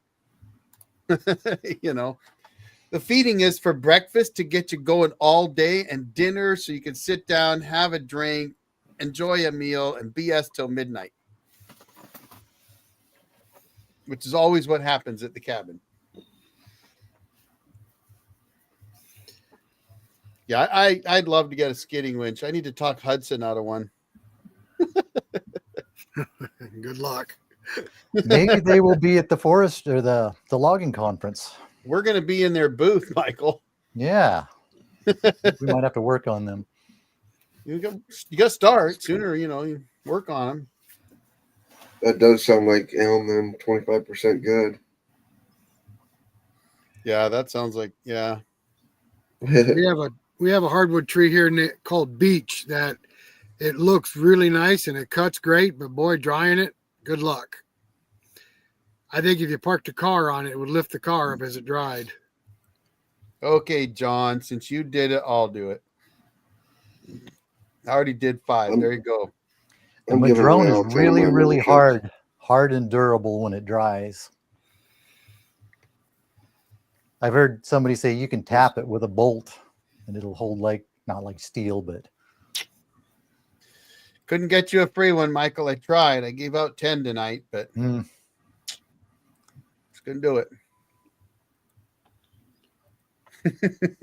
They should. I think YouTube should make it so that you could personally give a membership to somebody. yeah. I Oh, you think that can't? you can't. No. That's I'm nuts. glad they don't. I'm glad they don't. I I'd believe like to do it. huckleberry is related to madrone. I'm not sure how closely, but there is some relation. What's huckleberry? It's a blueberry. They're related to blueberry. It's like a little small wild blueberry. They're really tasty. We have several different varieties out here in the West. I think they have them in the East, Northeast too.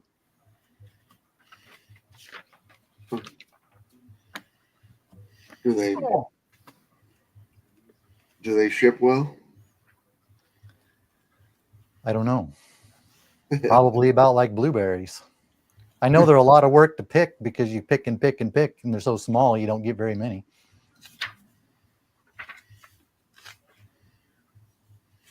Madrone must be a fairly hard wood, eh?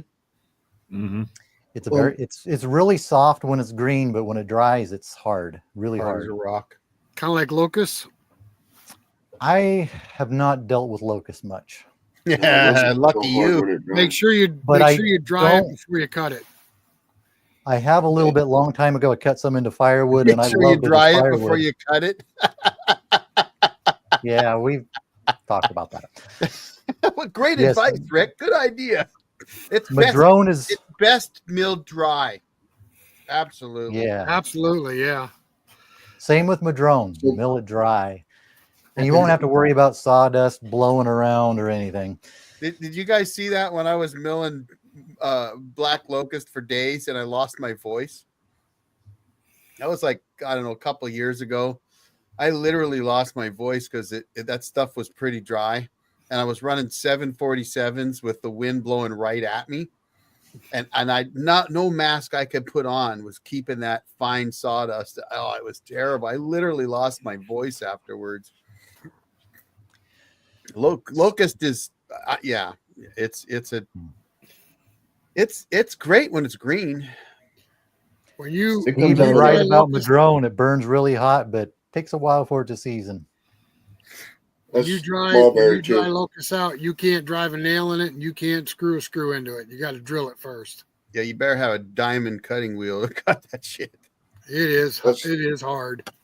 Yeah. That's what the posts are in my sawmill shed in the ground. Yeah, that's a common fence post. Out here it'd be tamarack 3 or 4 of because them we are don't have a lot of black black locust. Last number hedge, Osage orange. But it's definitely best to cut locust dry. If you truly want to experience it. If you want to Absolutely. and with Absolutely. 747s and just put a fan facing you so that you can eat that sawdust all day long. Yeah, no lube. No lube.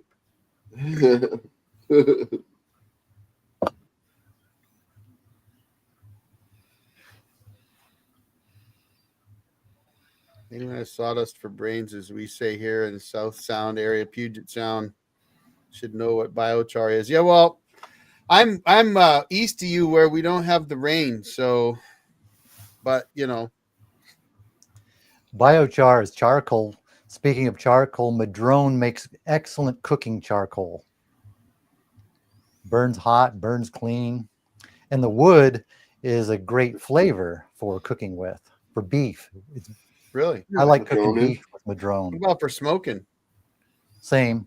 Yeah, If you're going to smoke it, just don't leave the smoke on for a long time because Oh. it will, or it can produce too strong of a flavor. But Oh. just to put it in my grill while I'm cooking for a few minutes, a really good flavor for beef. And I was Nice. talking about shipping manzanita branches. Manzanita is good on just about everything. Mhm. Smoke. But it's the same. Don't leave it in your smoker too long. Now, I see one guy recently started cutting different hardwoods into pizza oven sticks. Hmm. Little tiny bundles of sticks he'd sell for pizza. Oh. ovens. Feed into them. I guess that's a big thing now is wood-fired pizza ovens. And they sell these little bundles of sticks for like $35 to $50, depending on what kind of wood it is. And those, Michael, you could ship out pretty easily. Yeah. That's where a co-op could come in. Instead of selling Right. firewood by the cord, have a distribution system where they can send boxes of it to people who have a pizza oven and they just want that flavor. Yeah, these little sticks are like 1 inch by 1 inch. They're not very big. Hmm. Yep. Stickers, we call those. Yeah, we call them stickers, but this one mill is selling them in bundles. And Hardwood. if you actually go on the Walmart site, you can find them like $50 for a bundle. Really? Not cheap.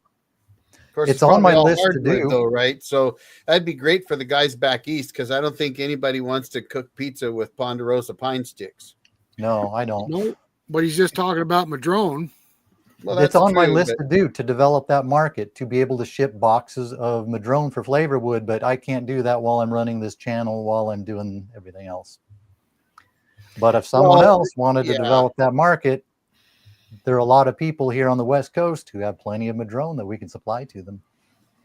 Yeah, I think that's the challenge industry. for any of us that are running active YouTube channels is that you're working 40, 50 hours a week on your YouTube channel. So it's hard Yeah. to branch out and do something else, frankly, you know. But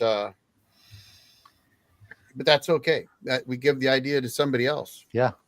That's where the YouTube channel, I think, could be valuable to people who are producing wood if we could somehow make it happen. Spreading the word. Yeah. Mhm. Absolutely. So John, Hello, Blue Thor. Collar Voices, the reason we brought you in is because of tonight's topic. And we were talking about what you were doing. And I know you're working on your website, but we were talking about how you were doing that. And I guess somebody had also said that they were having a hard time finding, a good source for rough cut lumber. But we were just thinking that with what you were doing, you're kind of, at least it was my suggestion, that you're the kind of guy that actually could be somebody that would do the sort of thing that we're talking about, right? Like building that source where, if somebody wants wood to make pizza sticks, all the sawyers, and you can say, hey guys, I need 10,000 bundles of hardwood pizza sticks, and guys can produce that.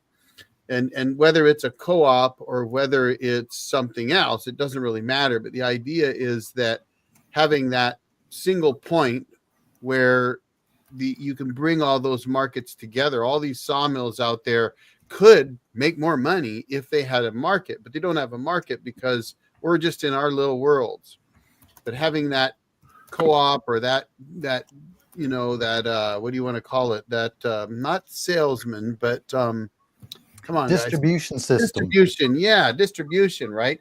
So that you can say, hey, I need a bunch of slabs or burl wood or whatever. And that's really something that I think could make a huge difference in the small sawyers world, because if you don't have a market locally, you might not be milling.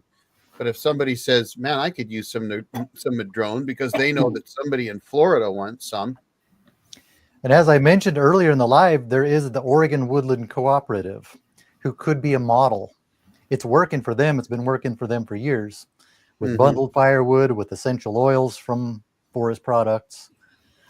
Yeah, like a clearinghouse, he says. Yeah, kind of. I mean, but maybe I think of a clearinghouse as we all have stock, so get rid of it, versus the reverse, which is I need stock. Who can provide it, right? Right.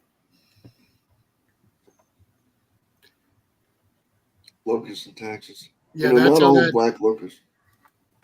that's how that No, co-op black. worked there that I was talking about, where they were buying the hard maple and cherry. They needed it, and we could supply it.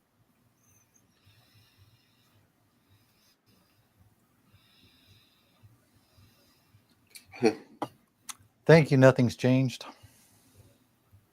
Why is that? I just said he He likes likes Michael his style. Stein.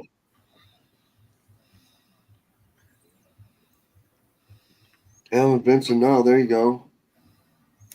That's right there. That's the guy who asked if those logs were red maple. Ones I showed The one earlier. you were showing earlier? Wow. Yep. Okay. Yep. And I think we agree they're all red maple, or they're all. Wait a minute. I agree they're soft maple. I don't know, because that agree. wood's out of my jurisdiction. I don't know that they're red maple. I'm reading a little farther down the comments if you wonder why I'm laughing. AJP. I see it. AJP Sawmill is not too What? far from us. No. If he So hires, there you go. So John just volunteered to do it, guys. What? Work your yarn? Back up 2 comments. Oh. Bingo. All right, John, you're on. that'd be great. He's like, whoa, wait, what? Yeah, look at the bottom comment. There you go. I'm up for helping. Yeah, well, I think, John, and we might have to have this conversation again, but I think that you've got to have somebody that can do that from a different angle, the angle that someone like you that could bring that different angle in. And I'm not saying it has to be you. I'm just saying that someone with your talents, your way of doing things could work really well, because the sawyers want to concentrate on turning logs into lumber. That's what we like to do. And it may be guys like Craig who've got the molders and planers, and that they can make different lumber, but we all have different things we can do.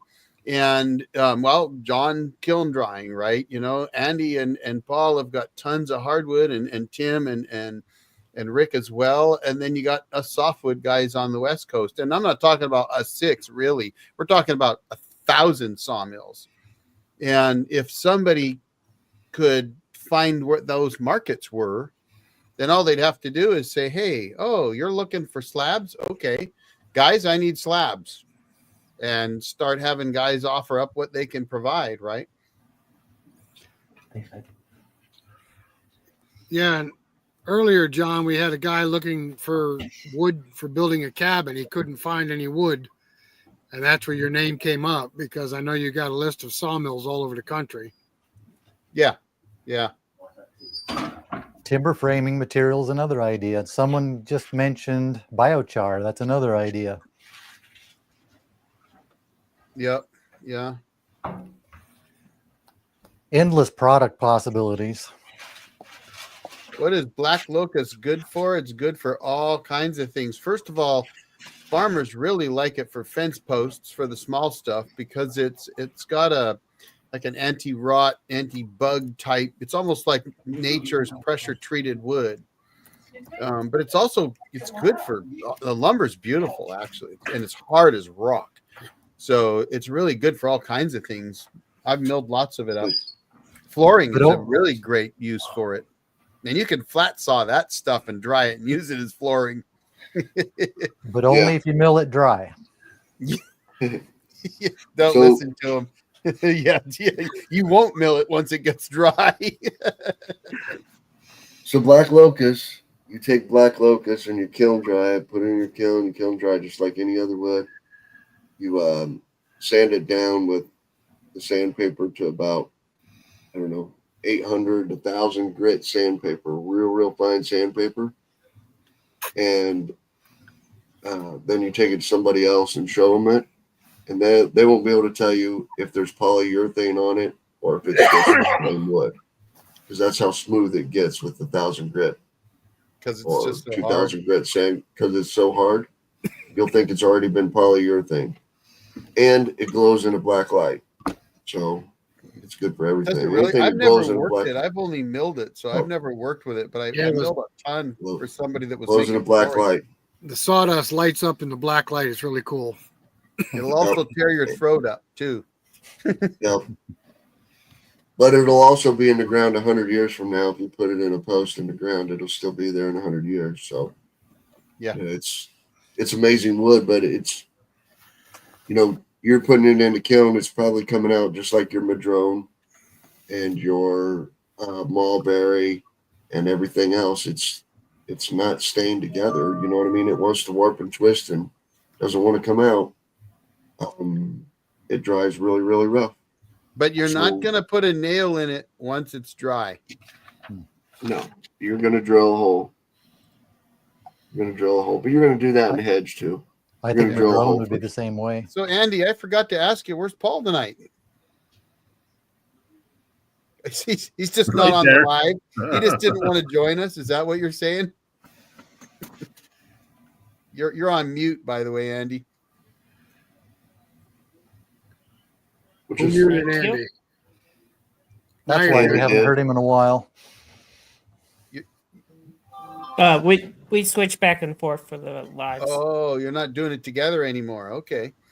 Because of the feedback. Yeah, it depends. That's the black locust still, and the kiln or air dry. Air dry is fine as long as you're not going to make a table out of it and put it in your house. You know what? I'm gonna tell you something. I have made countertops and tables out of English walnut without kiln drying it, and it's worked great. But I will say this.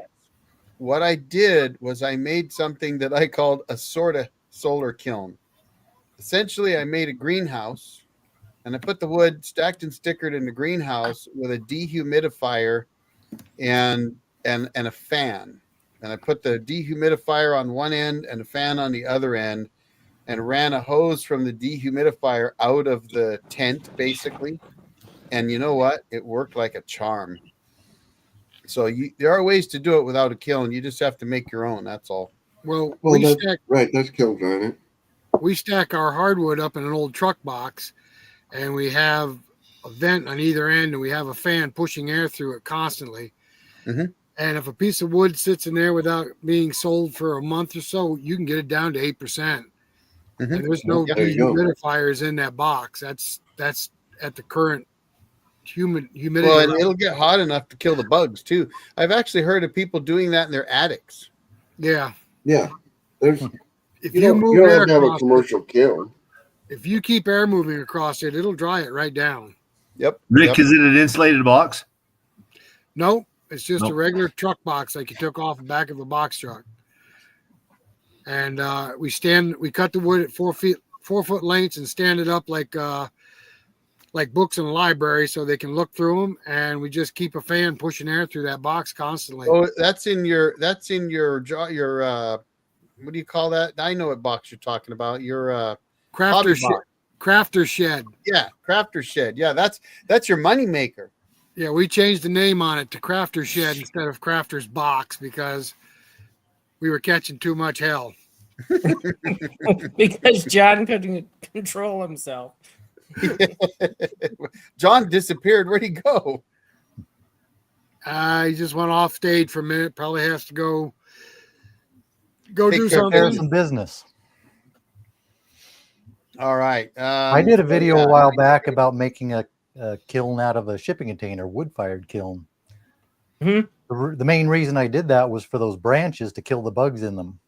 Right. Well, one thing I learned, if you send a whole shipping container load of branches to the UK with powder post beetles in them, you end up with irritated Englishmen. And it's a very expensive problem. Yeah, that's terrible. Borat. Well, we've sent boxes of black flies out to people and they send them back and don't even feed them. I in don't between. blame them. That's what I would do. So Adirondack mentions that he does that greenhouse and fans. Yep. You'd be Yeah. surprised that you as long the thing is ideally you need an environment that you can get them hot enough to kill the powder post beetles. That's the key, right? Which is between 140 and 150 degrees. Is it that But high? I thought it was anything over 120. No, it's in the 140, 150 because it's got to get into the wood where the eggs are. And Okay. now I don't know, maybe you've gotten okay with 120, but everything I've read and you know, that's what I was trying to target in my sort of solar kiln, which was essentially just a greenhouse. But you know, your crafter's box is probably doing that. You're right. Anything that sits in the sun like that is just going to bake. Well, we got the box painted dark green, so anytime the sun's shining on it, it always gets pretty hot on the inside. Yeah, that's like a car, right? I mean, a car can hit 185 degrees, no problem. Yeah. So, I mean, even with your fans running, I bet it gets above 140 in there. Yeah, I it don't know. probably does. We used to Yeah. have a thermometer in there, but we took it out, or actually we broke it out. Yeah, Our and, shelter logic does that. The dark green in the summer sun, it'll get blistering hot in there. Yeah. If you took your shipping container, Michael, and painted it dark green or dark black or flat black, I'll bet you it would get super hot inside. oh yeah, yeah. I had about 6 inches of insulation all the way through it, so I don't know if the outside heat would get it. But with the wood stove and a little bit of wood, I could get it up to boiling in there. Oh yeah. So I just boiled them out. Nothing's changed. Asked about slabs and painting end grain. So I personally am a big fan of and I'm just had a brain fart here. Anchor Seal 2. I'm a big fan of Anchor Seal. I even do it on Ponderosa pine. I've had guys tell me you don't have to on pine, but I have pine that was checking. I put Anchor Seal 2 on it and I don't have a checking problem. And I do it on any hardwood or anything for sure. And so, yes, that absolutely will help prevent checking when they dry. I But put also Anchor the- Seal on my Madrone. So Yeah. far, no cracks that I've noticed. Also, the way you mill it, right? So if you're chainsaw milling, you got to look at that end, and if you've got any checking already started on the log, you want to try to mill that out if possible. But sometimes you can't, right? Sometimes you know that you're going to get a certain grain in the crotch, and it's going to cause checking. But that's what bow ties are for. Now, chainsaw carvers usually just take a log or a stump, so you're basically dealing with a log. Anchor seal would help. I also have heard of people for small pieces that they don't want to check. They submerge them in mineral oil until it stops boiling, and that'll keep it from checking too, or not boiling but bubbling. Yeah, I like anchor seal. It's probably more expensive, but because it's got beeswax in it, it's impregnated with it. That really stops them up. So I don't use anchor seal, but that's because I think that I can cut an 11-foot log and get a 10-foot board out of it when I cut the checks off. I think that's cheaper than anchor seal. You can definitely get away with that. Huh? I said you can definitely get away with it. I mean, I cut everything 6 inches over anyway, but it depends. Like I've had English walnut that checked, like 18 inches. Well, yeah, but on the same note, I've taken some, maple and anchor sealed the crap out of it, and it's checked 4 feet. Yeah, it still can. So right. It can go both ways. Especially if you're going to get it anyway because you're trying to get that crotch grain, but there's already a check, and you're like, I know I should rotate that 90 degrees and mill that right out, but you're looking at it going, yeah, but I could get this grain this way, and so you do it anyway and get the bow ties out. What I learned about anchor seal is if you have an open container, a full container of it, and you drop it, it makes a huge mess that's really hard to clean up. Don't do that. No, or even worse, if you've got a 5-gallon bucket of it and you let a customer use it and they don't put the lid back on when they're done. And your $60 some odd bucket of anchor seal is no good. Yeah. I stopped loaning it out to people after that. It's latex paint. Yeah, some guys do latex paint, but latex paint doesn't seal the grain as well as a wax does. But I do know folks use it. Yeah, hello from Portugal. I haven't been to Portugal. Well, I wasn't in Portugal, but I had a bunch of Portuguese soldiers, Marines, I can't remember what they were, with me on a ship when I was heading to North Africa in 88. But great bunch of guys. Cutting logs into 6 to 8 inch slabs and carving faces. Oh, I see. Mushrooms. Gotcha. Yeah. So if you're cutting 6 or 8 inch slabs, you'd be better off anchor sealing those. So is he cutting those, drying them as slabs, then cutting them, then carving them? That's what he was saying earlier, yeah. Well, guys, we're coming up on 2 hours, by the way, and I do think I'm going to pull out at 7 p.m. my time, which will be 10 p.m. back east. So just letting you know, well, that's 12 minutes. 7's about your bedtime out there, isn't it, Eric? Just about. I'm getting old, man. I'm almost as old as Rick. and Rick's still up, but he's retired now. So, yep, I sure am enjoying every minute of it. Well, congrats. It's good. Sleeping with that fishing pole? What's that? You sleeping with that new fishing pole? No, but I'm getting pretty frustrated every time I look outside and it's snowing.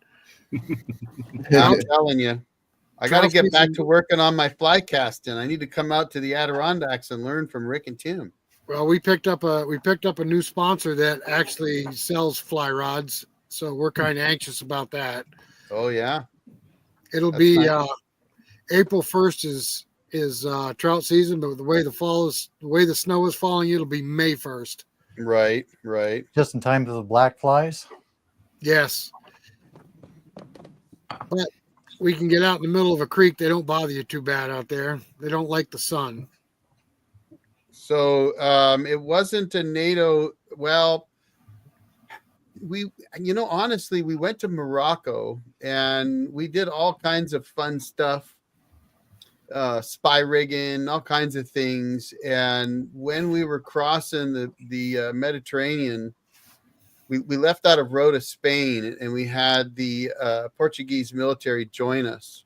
And it was actually kind of funny because I spoke very little French and they spoke very little English, and I didn't speak Portuguese, and so communicating was a challenge, but it was kind of fun. But we spent, I don't know, a few weeks anyway on the beaches of Morocco, and it's been so long though that the memory is fading now. But yeah, I was in the Marine Corps back in those days, long time ago. Probably was a NATO thing. Seems like 60% of my editing is taking the French out of our movies. Yeah. I don't do that too badly in my videos. I didn't say I did it badly. No, it's Tim. Tim's the one that's got the en français. Yeah. I guess I'm bad enough too, but I'm a little more conscientious when I'm filming. Yeah, well, that's it, right? Get me out in the woods, and then you'd hear a different vocabulary. Yeah. Sometimes you can't help it, right? Especially when you have a yellow birch next to a cherry you're cutting down. Right. Off topic for Wilson.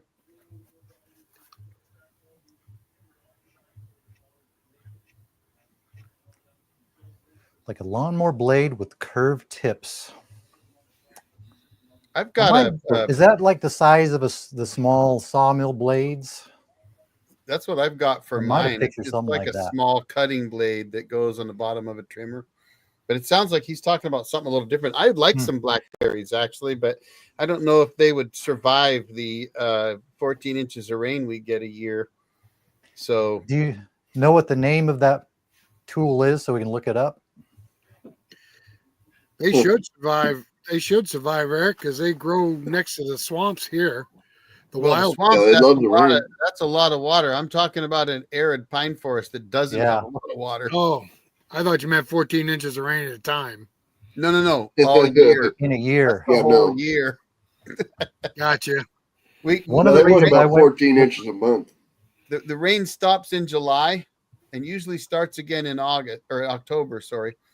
And it's by the time October rolls around, it's so dry that you don't even want to, you don't want to fart in the woods because you might light a forest fire.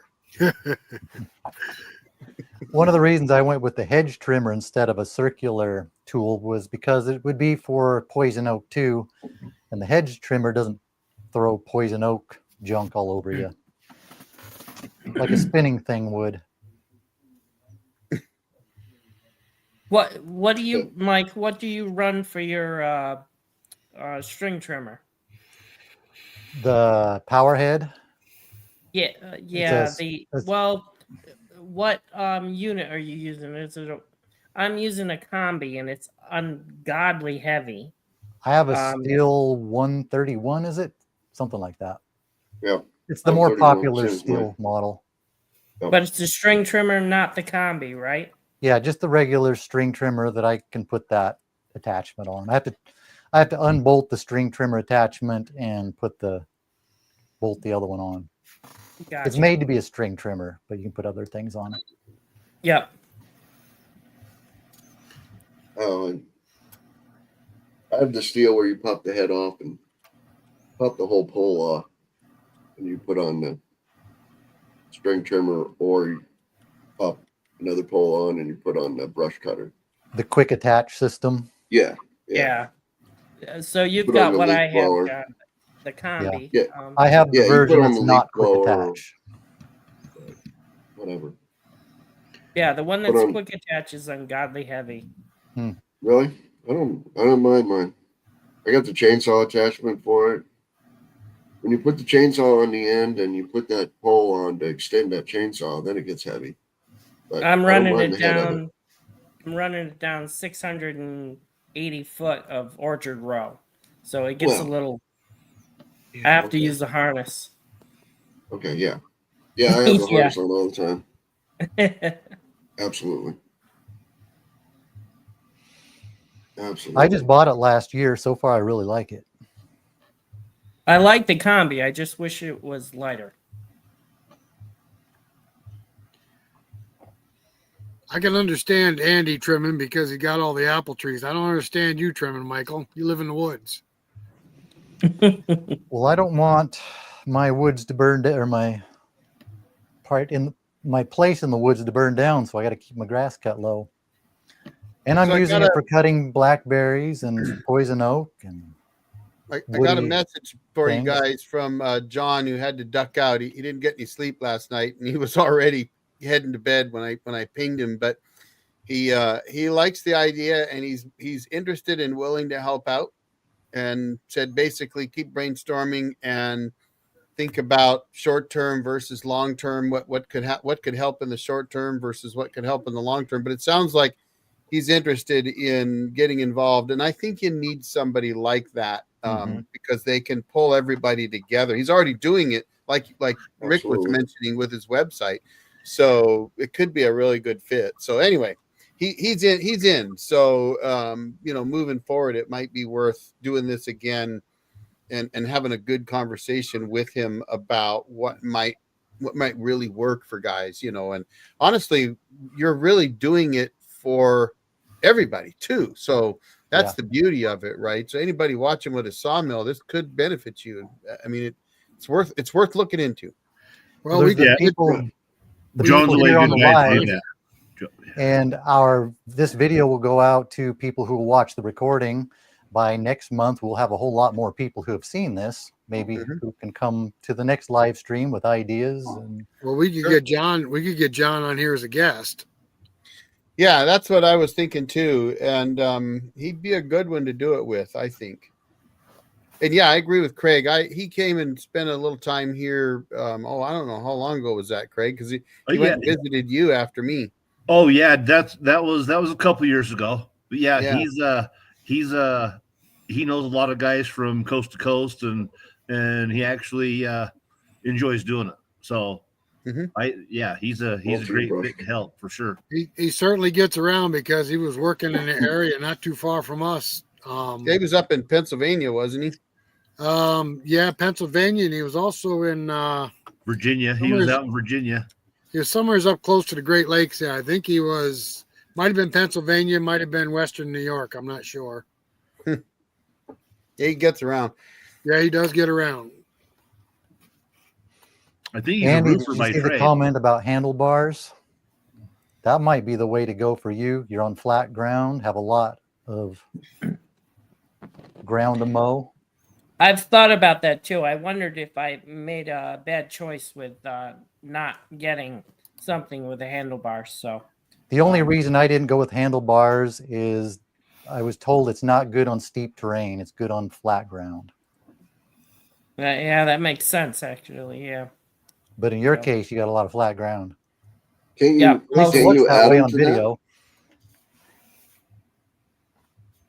Say that again. Can't they be added? I guess was so. told no by the dealer if I heard him right, which I may not have. But I had the idea you have to get either one or the other. Okay. But Well, you got a don't question trust there. me on that because I might be wrong. Why no one cuts alder? Well, alder is basically that's a soft poplar wood. It's great for smoking salmon, though. That is the wood for smoking salmon. Anybody in the Northwest knows that. That's salmon smoking wood right there, alder. I don't know. I mean, poplars could be used for, and I think alder's one of the poplars, isn't it? It's not a poplar, It's not a poplar, but it is soft like poplar. It's a soft hardwood. Yeah, I thought it was one of the poplars, but I guess not. But it's soft. And yeah, I don't know. I'd have to look it up. If you haven't ever gone there, there's a website. It's called the Wood Web, and they list every kind of wood and what people use it for. Oh, Fender guitars are made out of alder. There you go. Look at that. I didn't know that. Alder lumber is used for a lot of things. It's used for furniture. I made some videos cutting some alder, and it's beautiful wood. but a lot of it did crack. I think I probably should have anchor sealed it. The ends Yeah. cracked. Some of it a foot or more deep into the slabs I cut. Right. Did it dry like elm or cottonwood or? It didn't twist and warp too much. Some pieces did, but a lot of it were fairly straight. It was the cracking that was a big problem on the slabs.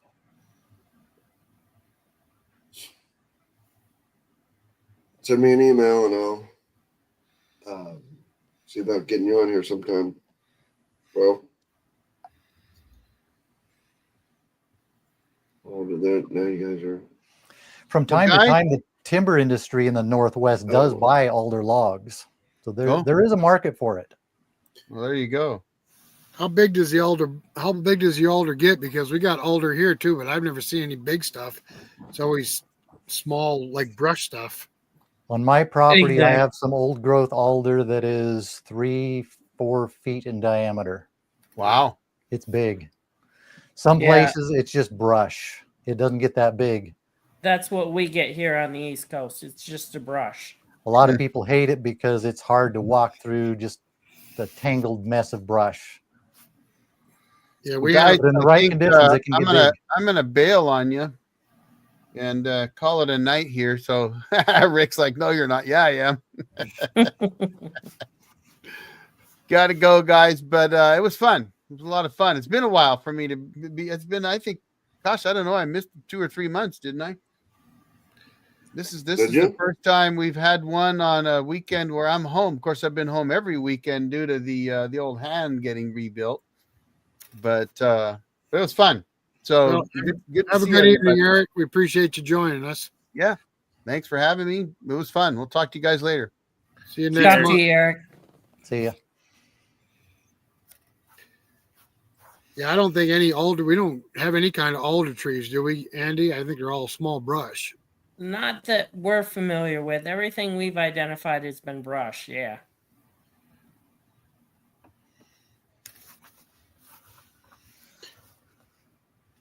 Yeah, that'd be great if John Chapman could start some kind of national thing where people could find not only sawmills and lumber, but a place for us to, or some of us to sell our lumber.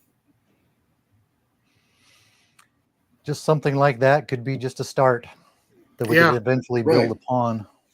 Even if it was a local thing, start something local that could be a model to either expand upon or be a model for other local people to Well, that's why I asked you what your biggest city was close to you, because we have one gentleman. He owns a secondhand store. He buys a lot of wood from us, puts it in his store, and sells it. He does quite well with it, and he Mhm. do quite well with him actually.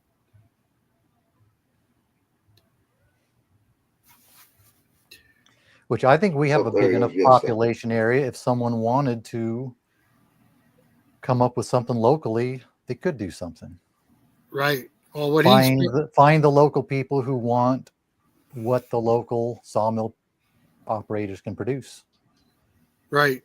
Well, we could even do. You could even do a Michael Wilson local. You know what I mean? And an Adirondack Mhm. Mountain local, and a Utah local, and a Virginia local. Mhm. You could start it all that way at Texas. You know what I mean? You could do a local area first, and then just grow from that local area. Exactly. And You know, that and actually eventually. Go ahead, it, sorry.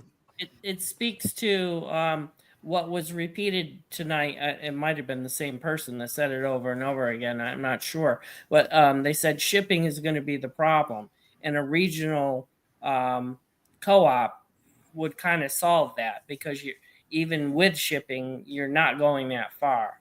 A local trucking industry should be able to take care of that, and you share expenses on that. And you can also it goes way beyond a lot of that. You can get right into insurance expenses and other things for small businesses that can be shared, and therefore get you a better premium rate and stuff like that. Even products around here, what the model is mostly dairy. upstate New York is huge in dairy. So co-ops are huge for marketing milk. And then it goes beyond that for insurance for the cooperative members, health insurance, and then it goes into products for actually using on the farm. So it can be rolled into so many different things: services, products, marketing, trucking. Yeah, the dairy does, like, somebody supplying hay, even, the dairy Yep. co-op, Right. and stuff like that. It has nothing to do with dairy, but you got to feed the cow some, you know what I mean? Some hay. Yeah. Same model, just apply it to a Right. different Yeah, industry. we can look at these existing models and see how we can apply that to us. Exactly. Absolutely. Well, we actually got co-op stores here that sell farm goods. We from have that too. farms. You All can right, catch us on the replay. That's what I was going to Just got the end. say. All right, this next one. How about putting together a list of what you have to offer as sawyers or woodworkers and publish that as a place to start? But where will we publish it? If somebody set up a website with maybe a forum style place, we could list ourselves. That might be a place to start. That's where And then that's where expand John from could add. there. John Yes. could add guys on that web page, the Sawmill page as well. If there was a list of sawmill operators, buyers, et cetera, somebody could see that and then figure out how to coordinate With doing who the and what they shipping, need. doing the coordinating between them. And so it'd be a good place to start, maybe. Right, but that's my question to this comment is where would you publish it? That's what we're running into right now is where would we publish it? Maybe that comes down to John. Yeah, that's what I said. Like you're saying. We could put it on TikTok. Not for Come long. on, that was funny. Nobody knows it. TikTok. All right. You guys aren't big TikTokers. You don't know it's going away tomorrow. They've answered you, Mike. Which one? That Lindy Stanton. There you go. Okay. Now, what is Shopsmith? I believe they Shopsmith. make woodworking tools, power tools, Yeah, they make Plingers, those things like machines that. that are combined. They do several different. But I think what they're talking about too is that the shopsmith, the crafter, the woodworker, you know what I mean, is nobody wants to be a woodworker anymore and make a rocking chair.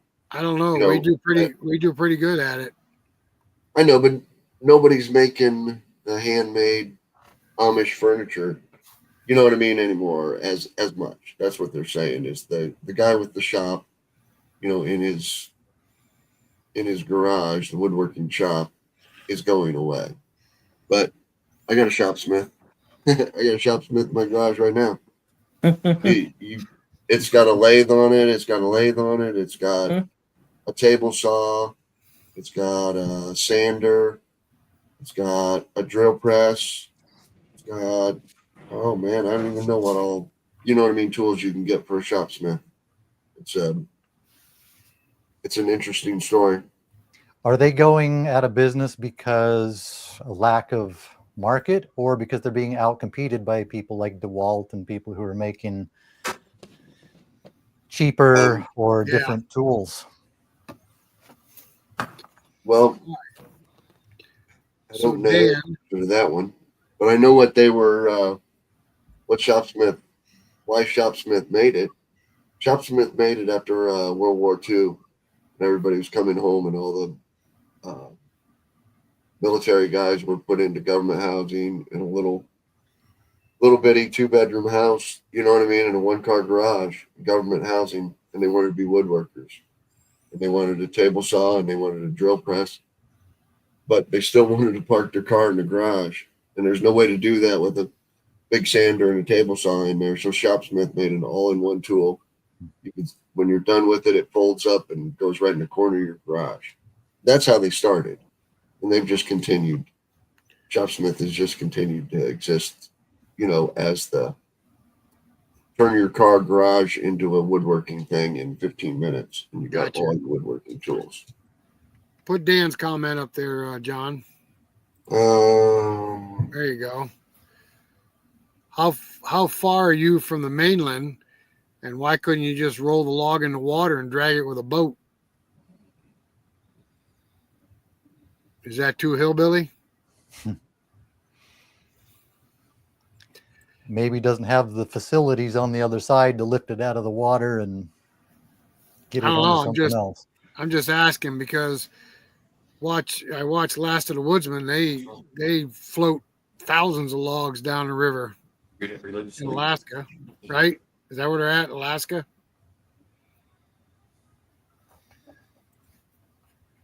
Yeah, Squire, you can go to my channel and send me an email. And I'll get you set up on here, maybe. Glad to. Floating logs sure does sound easy, doesn't it? Yeah. Sure does. I thought logs It all sounds easy, And, A lot of things sound easy. that's why there's so many sawmills for sale now. Because it all sounded real easy when you're sitting around with COVID. And now it doesn't sound so easy. COVID was very good to us because people sat home, were getting free money, and everybody wanted to be a master craftsman.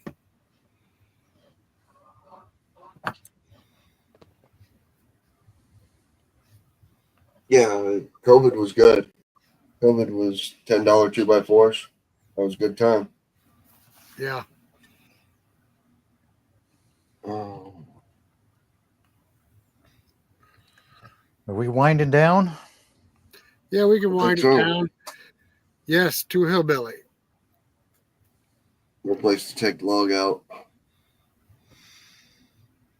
No, that kind of stinks, I guess. I think I'd still try it.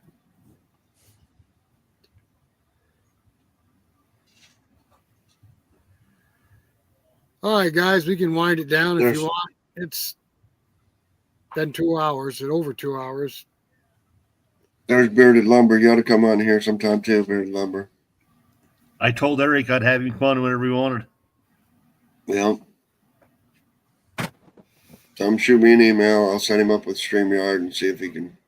Yeah, Is he'd be a anyone good else one to have good? on there. Yep, He's in we're always willing to have North guests on. North Carolina. I think they're out of North Carolina. Him I and watched a Matthew. lot of their YouTube channels. Yeah, he's a way good guy. I talked to Eric on the phone every week. Yeah. Oh, I'm sorry, Eric. We apologize. Yeah, he's a busy boy. So before we go, just to get back to Dan, why can't you mill that alder log up into smaller pieces and ship it like lumber? Just to carry out. I know you got a mill.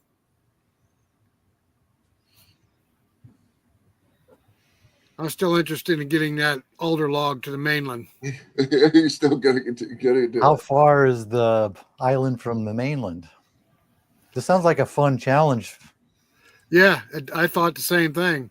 This sounds like a good YouTube channel content idea.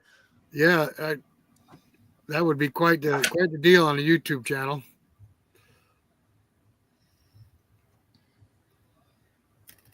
All right, guys. Well, we appreciate everybody coming along. I think we're going to wind this down. How about everybody else? They feel the same way? Yep, John? I think we've got the co-op well underway, don't we? I think so. I think so.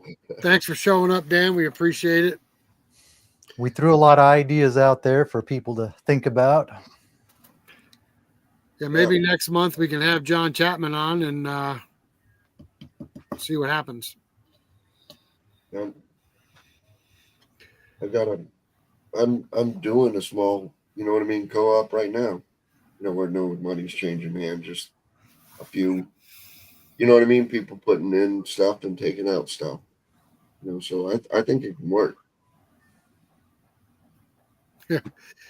Yeah, I can see that. I can see that right there happening. So you tried to put it up too? Yeah. I don't know what's going on. Oh, it's only 3 miles, Dan. Heck, you could paddle that log across. All right, guys, we're going to shut it down. We appreciate you, everybody that came along tonight. We appreciate all the ideas and all the interactions. And you can catch us next month on the third Saturday at 8 p.m. Eastern Standard Time. And we enjoy everybody that showed up tonight and interacted with us. Thanks for coming along. Oh, and I'm supposed to do an end screen now, right? The rest of you guys, hang tight. Man. Hang tight. Don't go away. All right, guys. Everybody have a good night. We'll see you next month. We want to thank everybody for stopping by the show tonight. And remember, it's the third Saturday of every month that we all gather and are on the show. See you later, guys.